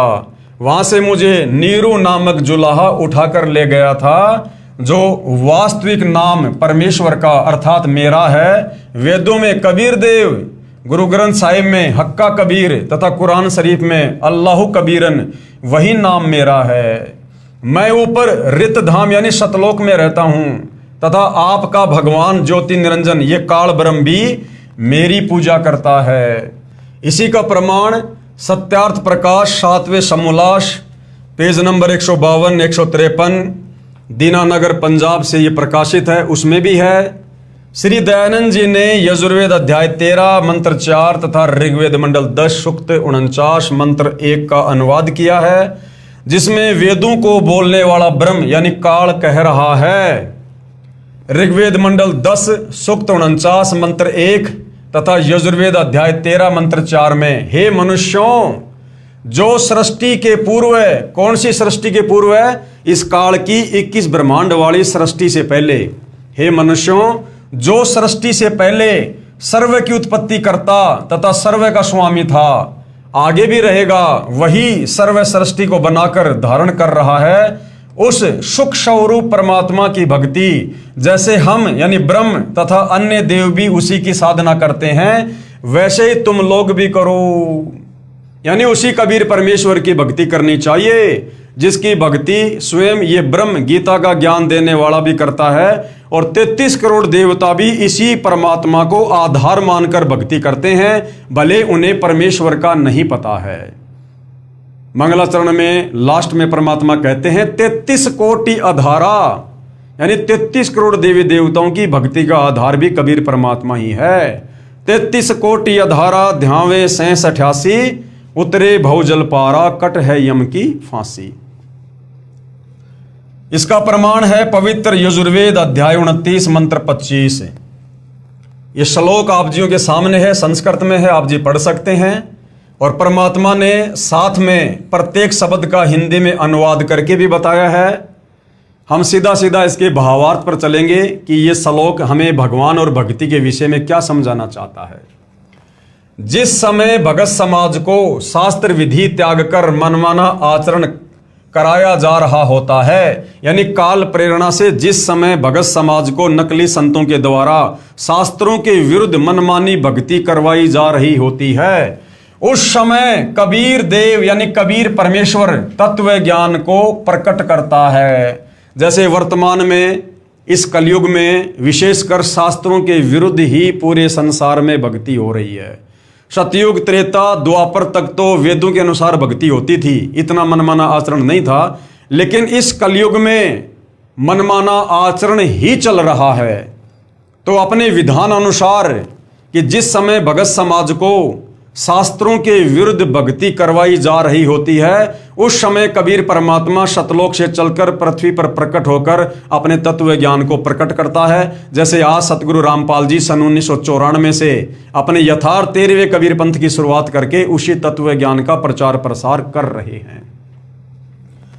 आगे प्रमाण है पवित्र सामवेद संख्या 1400 में, संख्या नंबर 359, सामवेद अध्याय नंबर 4 के खंड नंबर 25 का श्लोक नंबर 8। ये श्लोक आप जियों के सामने है। पूरा बिंदु युर्वा कबीर अमित ओजा अजायत इंदो विश्वस्य कर्मणो धरता व्रजी पुरुषुत। यहां पर कबीर परमेश्वर जी ने प्रत्येक शब्द का हिंदी में अनुवाद भी किया हुआ है। जो लोग थोड़ी बहुत संस्कृत जानते हैं वो अच्छे से देख सकते हैं। हम सीधा सीधा इसके भावार्थ पर चलेंगे कि ये श्लोक हमें क्या समझा रहा है। भावार्थ, जो कबीर देव यानी कबीर परमेश्वर तत्व ज्ञान लेकर संसार में आता है, वह सर्वशक्तिमान है तथा काल यानी ब्रह्म के कर्म रूपी किले को तोड़ने वाला है। यानी इस काल ने हमारे ऊपर जो ये दुनिया भर के कर्म बंधन लगा रखे हैं, इन कर्म बंधनों को वो कबीर परमात्मा जब तत्व ज्ञान लेकर तत्वदर्शी संत की भूमिका करता है, तो अपनी सत भक्ति से इस काल के इन कर्म रूपी इस किले को तोड़ने वाला है। वह सर्व सुखदाता है तथा सर्व के पूजा करने योग्य है। यानी सबने पूरी पृथ्वी पर उस समय इस कबीर परमात्मा की ही पूजा भक्ति करनी चाहिए। संख्या नंबर 1400 सामवेद उतारचिक अध्याय नंबर 12 खंड नंबर 3 श्लोक नंबर 5। ये श्लोक आप जियों के सामने है। भद्रा वस्त्रा समन्या वशानो महान कबीर वचनानी शनशन आ वचस्व चंबो पुयमानो विचक्षणो जाग्रवी देवीरतो। ये आप जी देख सकते हैं भाई और बहनों, ये श्लोक आप जियों के सामने है और प्रत्येक शब्द का गुरुदेव ने यहाँ हिंदी में अनुवाद भी किया है। हम सीधा सीधा इसके भावार्थ पर जाएंगे कि भावार्थ के माध्यम से गुरुदेव हमें क्या समझाना चाहते हैं। शास्त्र विधि विरुद्ध साधना यानी धर्म ग्रंथों के विरुद्ध साधना रूपी मवाद अर्थात घातक साधना पर आधारित भगत समाज को कबीर देव यानी कबीर परमेश्वर तत्व ज्ञान समझाने के लिए यहाँ संसार में प्रकट होता है। उस समय अपने तेजोमय शरीर पर अन्य शरीर रूपी वस्त्र हल्के तेज का पहनकर आता है, क्योंकि परमेश्वर के वास्तविक तेजोमय शरीर को चरम दृष्टि से नहीं देखा जा सकता। कुछ दिन आम व्यक्ति जैसा जीवन जीकर लीला करता है तथा परमेश्वर को यानी अपने को पाने वाले ज्ञान को उजागर करता है, यानी तत्व ज्ञान बताता है। ऋग्वेद मंडल 9 सूक्त 96 मंत्र 17। शिशु जज्ञानम हरियंत मर्जंती शुभंती वही मरुतो गणेन कवीर गिरभी कावेना कवि संत सोम पवित्र मैतेजी रेभन। ये श्लोक आप जियों के सामने है। यहाँ गुरुदेव ने प्रत्येक शब्द का हिंदी में अनुवाद भी किया हुआ है ताकि समझने में आसानी रहे। हम सीधा इसके भावार्थ पर चलते हैं कि ये श्लोक हमें क्या समझा रहा है। भावार्थ, ऋग्वेद मंडल 9 सूक्त 96 मंत्र 16 में कहा है कि आओ पूर्ण परमात्मा के वास्तविक नाम को जाने, कि वो पूर्ण परमात्मा कौन है, सारी सृष्टि का रचयिता कौन है, उसके नाम को जानते हैं।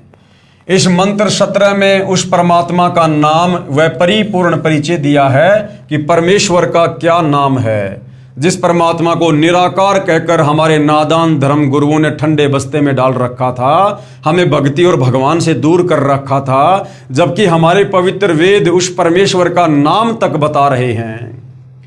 वेद बोलने वाला ब्रह्म कह रहा है कि पूर्ण परमात्मा विलक्षण मनुष्य के बच्चे के रूप में प्रकट होकर कबीर देव अपने वास्तविक ज्ञान को अपनी कबीर वाणी के द्वारा निर्मल ज्ञान अपने हंस आत्माओं अर्थात पुण्य आत्माओं यानी अनुयायियों को कविताओं लोकोक्तियों के द्वारा संबोधन करके अर्थात उच्चारण करके वर्णन करता है। जैसे चारों युगों में कबीर परमेश्वर ने किया।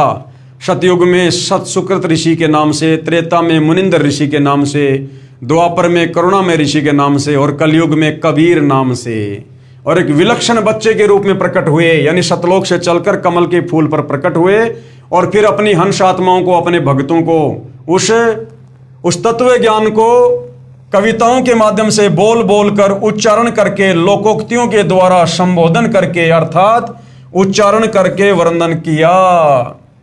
इस तत्व ज्ञान के अभाव से उस समय प्रकट परमात्मा को ना पहचान कर केवल ऋषि व संत या कवि मान लेते हैं।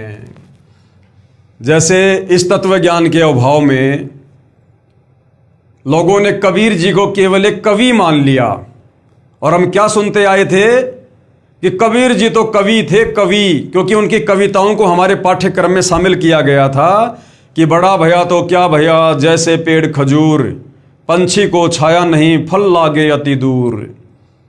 तो नादान धर्मगुरुओं ने या आम समाज ने तत्व ज्ञान के अभाव में इस परमेश्वर को ना पहचान कर, वेदों को ना पहचान कर, ना समझ कर, जैसे तुलसीदास जी थे, रविदास जी थे, रहीम जी थे, कालिदास जी थे, सूरदास जी थे, इस प्रकार से कबीर जी को भी केवल एक कवि ही मान लिया था। लेकिन भाइयों और बहनों, हमारे पवित्र वेद ये भी कहते हैं कि वो परमात्मा जब धरती पर आता है तो वो जो है एक कवि की भांति कविताओं के द्वारा भी अपने ज्ञान का प्रचार करता है। यानी वेदों में कवि भी कबीर परमात्मा को ही कहा गया है।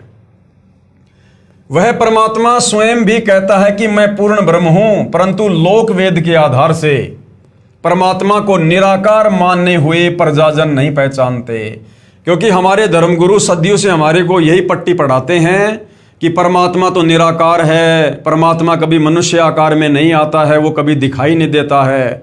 लेकिन जब वो वास्तविक परमात्मा कबीर देव जो सशरीर है, साकार है, मनुष्य दृश्य है, हर बार यहाँ आते हैं, चारों युगों में आते हैं, अनंत बार आते हैं, हमें ज्ञान से परिचित करवाते हैं और वो कहते हैं कि भाई मैं परमात्मा हूं, मैं भगवान हूं।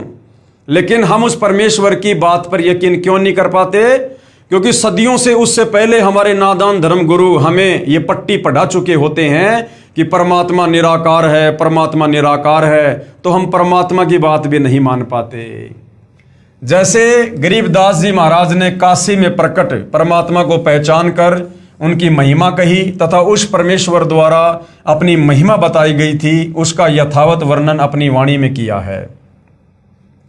गरीब जाति हमारी जगत गुरु, परमेश्वर है पंथ, दास गरीब लिखित पढ़े, नाम निरंजन कंत। गरीब हम ही अलख अल्लाह हैं, कुतुब गोश और पीर, गरीब दास खालिक धैनी, हमरा नाम कबीर।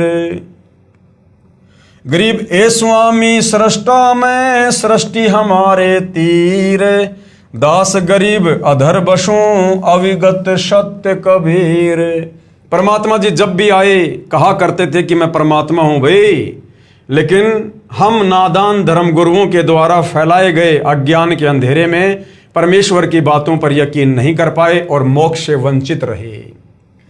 इतना स्पष्ट करने पर भी उसे कवि या संत, भगत या जुलाहा कहते हैं, परंतु वह पूर्ण परमात्मा ही होता है। उसका वास्तविक नाम कबीर देव है। वह स्वयं सत्य पुरुष कबीर ही ऋषि या संत रूप में होता है, जैसे आज संत रूप में सतगुरु रामपाल जी हैं।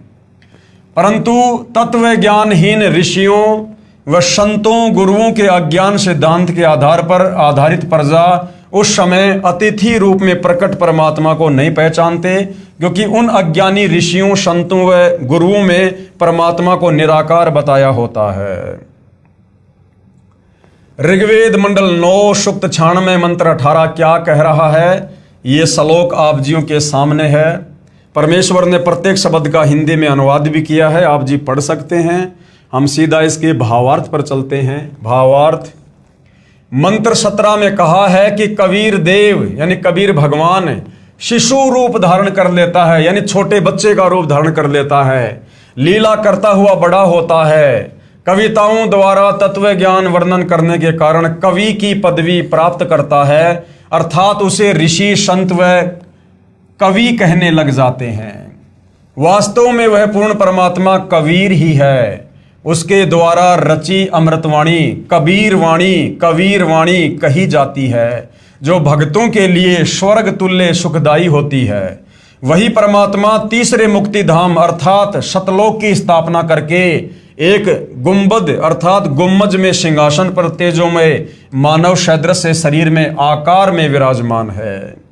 अब बताओ, हमारे वेद कितना अच्छे से स्पष्टीकरण दे रहे हैं, कितना सुंदर समर्थन कर रहे हैं परमात्मा के होने का, कि वो परमात्मा तीसरे धाम रित धाम सतलोक में रहता है और मनुष्य आकार में है, तेजो में शरीर में है, और वहां से गति करके इस पृथ्वी पर आता है। परमात्मा चाहने वाली अच्छी आत्माओं को मिलता है। इस मंत्र में तीसरा धाम सतलोक को कहा है। जैसे एक धाम है, ये ब्रह्म जो है काल, एक ब्रह्म का लोक जो है ये 21 ब्रह्मांड का क्षेत्र, इसको एक धाम कहा है। दूसरा धाम पर ब्रह्म का लोक जो 7 संग ब्रह्मांड का क्षेत्र है, और तीसरा धाम है परम अक्षर ब्रह्म अर्थात पूर्ण ब्रह्म का सतलोक, क्योंकि पूर्ण परमात्मा ने सतलोक में सत्य पुरुष रूप में विराजमान होकर नीचे के लोकों की रचना की है, इसलिए नीचे के लोकों की गणना की गई है। यही आंखों देखा प्रमाण संत गरीबदास जी ने बताया है। अरस कुरुस पर सफेद गुमज है, जहां सतगुरु का डेरा। क्योंकि आदरणीय गरीबदास जी को भी कबीर परमात्मा उनके शरीर से निकालकर आत्मा को सतलोक लेकर गए थे और वहां पर सतलोक का नजारा दिखाया था, और गरीबदास जी ने कबीर परमेश्वर को असंख्य ब्रह्मांडों के सिंहासन पर सतलोक में विराजमान देखा था। तो गरीबदास जी ने उनकी महिमा की है कि अर्श कुर्श पर यानी सबसे ऊपरी छोर पर, आसमान के सबसे ऊपरी छोर पर सतलोक में सफेद गुम्मज है, जहां सतगुरु का डेरा, सतगुरु यानी गरीबदास जी के सतगुरु कबीर जी, जहां पर कबीर परमात्मा का सिंहासन है। भावार्थ है कि ऊपर आसमान के ऊपरी छोर पर कबीर परमेश्वर जी एक सफेद गुंबद यानी गुम्मज में रहते हैं। ऋग्वेद मंडल 9 सूक्त 96 मंत्र 19 भी कबीर परमेश्वर का साक्षी है। ये संस्कृत में श्लोक आप जियों के सामने है। साथ में गुरुदेव ने यहां पर प्रत्येक शब्द का हिंदी में अनुवाद करके भी समझाया है। हम सीधा इसके भावार्थ पर चलेंगे। मंत्र 18 में कहा है कि पूर्ण परमात्मा कबीर देव यानी कबीर परमेश्वर तीसरे मुक्ति धाम अर्थात सतलोक में एक गुम्मज में रहता है। इस मंत्र 19 में कहा है कि अत्यधिक सफेद रंग वाला पूर्ण प्रभु जो कामधेनु की तरह सर्व मनोकामना पूर्ण करने वाला है, वही वास्तव में सर्व का पालन करता है। वही कबीर देव जो मृत लोक में यानी पृथ्वी पर शिशु रूप धारण करके आता है, वही जैसे दूध से दही बनाने की विधि होती है, ऐसे पूर्ण मोक्ष प्राप्त करने की शास्त्र विधि अनुसार साधना बताकर पूर्ण मोक्ष रूपी दही प्रदान करने वाला है। तत्व ज्ञान रूपी शास्त्र अर्थात धनुष युक्त होने से सारंग पाणी है। हम लोग सारंग पाणी विष्णु जी को कहा करते थे, लेकिन असल में नारायण और सारंग पाणी ये कबीर परमात्मा है। विष्णु जी तो धनुष धारण करते हैं, लेकिन कबीर परमात्मा तत्व ज्ञान रूपी धनुष धारण करता है, जिस कारण से वास्तविक सारंग पाणी कौन है? कबीर परमेश्वर। तथा जैसे समुद्र सर्व जल का स्रोत है, वैसे ही पूर्ण परमात्मा से सर्व की उत्पत्ति हुई है। गीता जी अध्याय 15 श्लोक 3 में कहा है कि संसार रूपी वृक्ष को तत्व ज्ञान रूपी शस्त्र द्वारा काटकर अर्थात तत्व ज्ञान द्वारा संशय समाप्त करके उसके पश्चात उस परम पद परमेश्वर की खोज करनी चाहिए, जहां जाने के पश्चात साधक लौटकर कभी संसार में यानी काल के 21 ब्रह्मांड में नहीं आते, अर्थात पूर्ण मुक्त हो जाते हैं। जन्म मरण से, लक 84 योनियों से, नरक से सदा सदा के लिए झंझट समाप्त हो जाता है। जिस परमेश्वर से सर्व संसार रूपी वृक्ष की प्रवृत्ति विस्तार को प्राप्त हुई है, यानी जिस परमेश्वर ने अक्षर पुरुष के 7 संग ब्रह्मांड बनाए, काल के 21 ब्रह्मांड बनाए, ऊपर के अविनाशी लोगों की रचना की, वह पूर्ण प्रभु चौथे धाम अर्थात अनामी लोक में रहता है। सृष्टि रचना में सर्वप्रथम हमने क्या पढ़ा कि सर्वप्रथम केवल एक ही लोक था, अनामी लोक, जिसको अकय लोक भी कहते हैं, अनामे लोक भी कहते हैं, जहां पूर्ण परमात्मा कबीर देव अकेले ही रहा करते थे।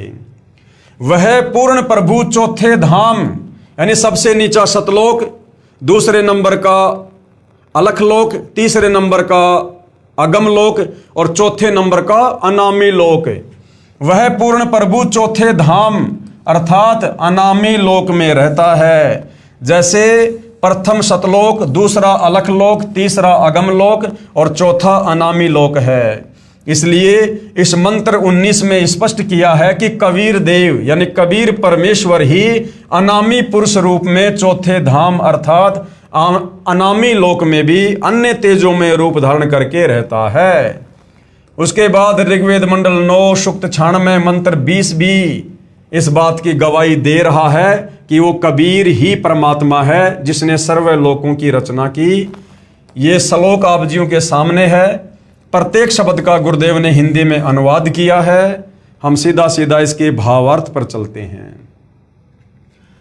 पूर्ण परमात्मा कबीर देव अर्थात कबीर परमेश्वर ऊपर तीसरे धाम अर्थात सत्यलोक में रहता है, तथा वही परमेश्वर अन्य मनुष्य रूप धारण करके चौथे धाम अर्थात अनामी लोक में रहता है। वही परमात्मा वैसा ही मनुष्य वाला समरूप सुंदर मुखमंडल युक्त श्वेत शरीर युक्त आकार में यहाँ पृथ्वी लोक पर भी आता है, तथा अपनी वास्तविक पूजा विधि का ज्ञान करवाकर बहुत सारे समूह को अर्थात पूरे संघ को शत भक्ति के धनी बनाता है। असंख्य अनुयायियों का पूरा संघ सत्य भक्ति की कमाई से पूर्व वाले सुखमय लोक पूर्ण मुक्ति के खजाने को अर्थात सतलोक को साधना करके प्राप्त करता है। जैसे वर्तमान में वही कबीर परमात्मा सतगुरु रामपाल जी के रूप में धरती पर आए हुए हैं। इसके बाद भाइयों और बहनों, अथर्ववेद कांड नंबर 4 अनुवाक नंबर 1 मंत्र नंबर 7 सतगुरु रामपाल जी द्वारा भाषा भाष्य यानी हमारे चारों वेद सृष्टि रचना का समर्थन कर रहे हैं, परमेश्वर के तत्व ज्ञान को समर्थन दे रहे हैं। ये संस्कृत में श्लोक आप जियों के सामने है, देख सकते हैं। और हर जगह आपको उस कबीर देव का नाम मिलेगा भाई और बहनों, जो जो श्लोक आपको दिखाए जा रहे हैं। यहाँ गुरुदेव ने अनुवाद में प्रत्येक शब्द का हिंदी में अनुवाद भी किया है। हम सीधा इसके भावार्थ पर चलते हैं। जिस परमेश्वर के विषय में कहा जाता है, तमेव माता च पिता तमेव, तमेव बंधु च सखा तमेव, तमेव विद्या च द्रविणम तमेव, तमेव सर्व मम देव देव। वह जो अविनाशी, सर्व का माता पिता तथा भाई व सखा व जगत गुरु रूप में सर्व को सत्य भक्ति प्रदान करके शतलोक ले जाने वाला, काल की तरह धोखा ना देने वाला। क्योंकि काल ने हमारे को धोखा दिया ये कहकर कि मैंने पिताजी से 21 ब्रह्मांड प्राप्त कर लिए हैं और वहां मैं दूध दही शहद की नदियां बहाऊंगा, हीरे मोती लाल के पहाड़ बनाऊंगा, तुम्हें कोई काम नहीं करना पड़ेगा, मेरे साथ चलो। और यहां हमारे को गधा बना के छोड़ दिया।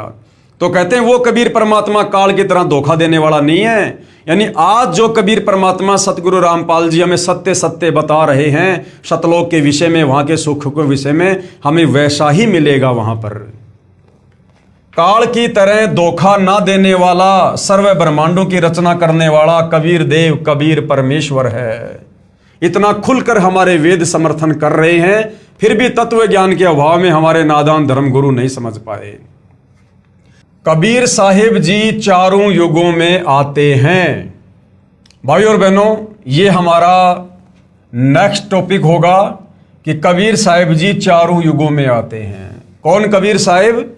जिस कबीर साहिब ने असंख्य ब्रह्मांडों की रचना की है, जिस कबीर साहिब ने 7 संग ब्रह्मांड अक्षर पुरुष को दिए, जिस कबीर साहिब ने 21 ब्रह्मांड इस ब्रह्म को दिए, ज्योति निरंजन को दिए, जिस कबीर परमेश्वर ने ऊपर के चारों अविनाशी लोकों की रचना की, जिस कबीर परमेश्वर ने असंख्य आत्माओं की उत्पत्ति की, जो कबीर परमात्मा गीता अध्याय 15 श्लोक नंबर 17 के अनुसार तीनों लोकों में प्रवेश करके सबका भरण पोषण करते हैं, वह कबीर परमात्मा जी जगत गुरु बनकर, तत्वदर्शी संत बनकर, सतगुरु बनकर, जिंदा बाबा के वेश में चारों युगों में शतलोक से चलकर गति करके सशरीर इस काल लोक में फंसी हम आत्माओं को समझाने के लिए आते हैं। और चारों युगों में यानी सतयुग, त्रेता, द्वापर, कलयुग में परमेश्वर ने किस प्रकार से भूमिका की, हम नादानों को तत्व ज्ञान समझाया। लेकिन शास्त्र विरुद्ध साधना का अधिक बोलबाला होने के कारण और मोक्ष प्राप्ति का वो निर्धारित समय ना होने के कारण हम कबीर परमेश्वर जी के तत्व ज्ञान को नहीं समझ पाए और अपनी आत्मा का कल्याण नहीं करवा पाए। तो भाइयों और बहनों, अब वो मौका है, अब वो शु अवसर आ गया है, जो समय परमात्मा ने हम आत्माओं के मोक्ष का निर्धारित किया था, अब उस समय की दहलीज पर हम खड़े हुए हैं। ये कलयुग की बिचली पीढ़ी का समय है, मोक्ष का प्राइम टाइम है। इस समय यदि हमने जरा सी रुचि अध्यात्म में दिखाई और यदि हमने सतगुरु रामपाल जी के तत्व ज्ञान को समझकर उनसे उपदेश प्राप्त करके यदि हम मर्यादा में रहकर भक्ति करने लगे, तो निश्चित ही भाइयों और बहनों इस काल के कहर से, लख 84 योनियों की पीड़ा से, नरक के दुख से, तपस्या के कष्ट से आप और हमारा अवश्य छुटकारा होगा। तो भाइयों और बहनों, ये मनुष्य जन्म परमात्मा ने केवल आत्मा के कल्याण के लिए दिया है। हम गुरुदेव भगवान के तत्व ज्ञान को समझकर इस मनुष्य जन्म को सफल बनाएं। तो आज के वीडियो में केवल इतना ही। कल रात्रि परमेश्वर की सेवा में एक नए टॉपिक के साथ में फिर हाजिर होंगे। तब तक पूज्य गुरुदेव भगवान हम सबको आज्ञा दे, आशीर्वाद दे, सद्बुद्धि दे, हमें भ्रमने भटकने से बचाए, हमारा मार्गदर्शन करे। बंदी छोड़ सतगुरु रामपाल जी परमेश्वर जी की जय हो।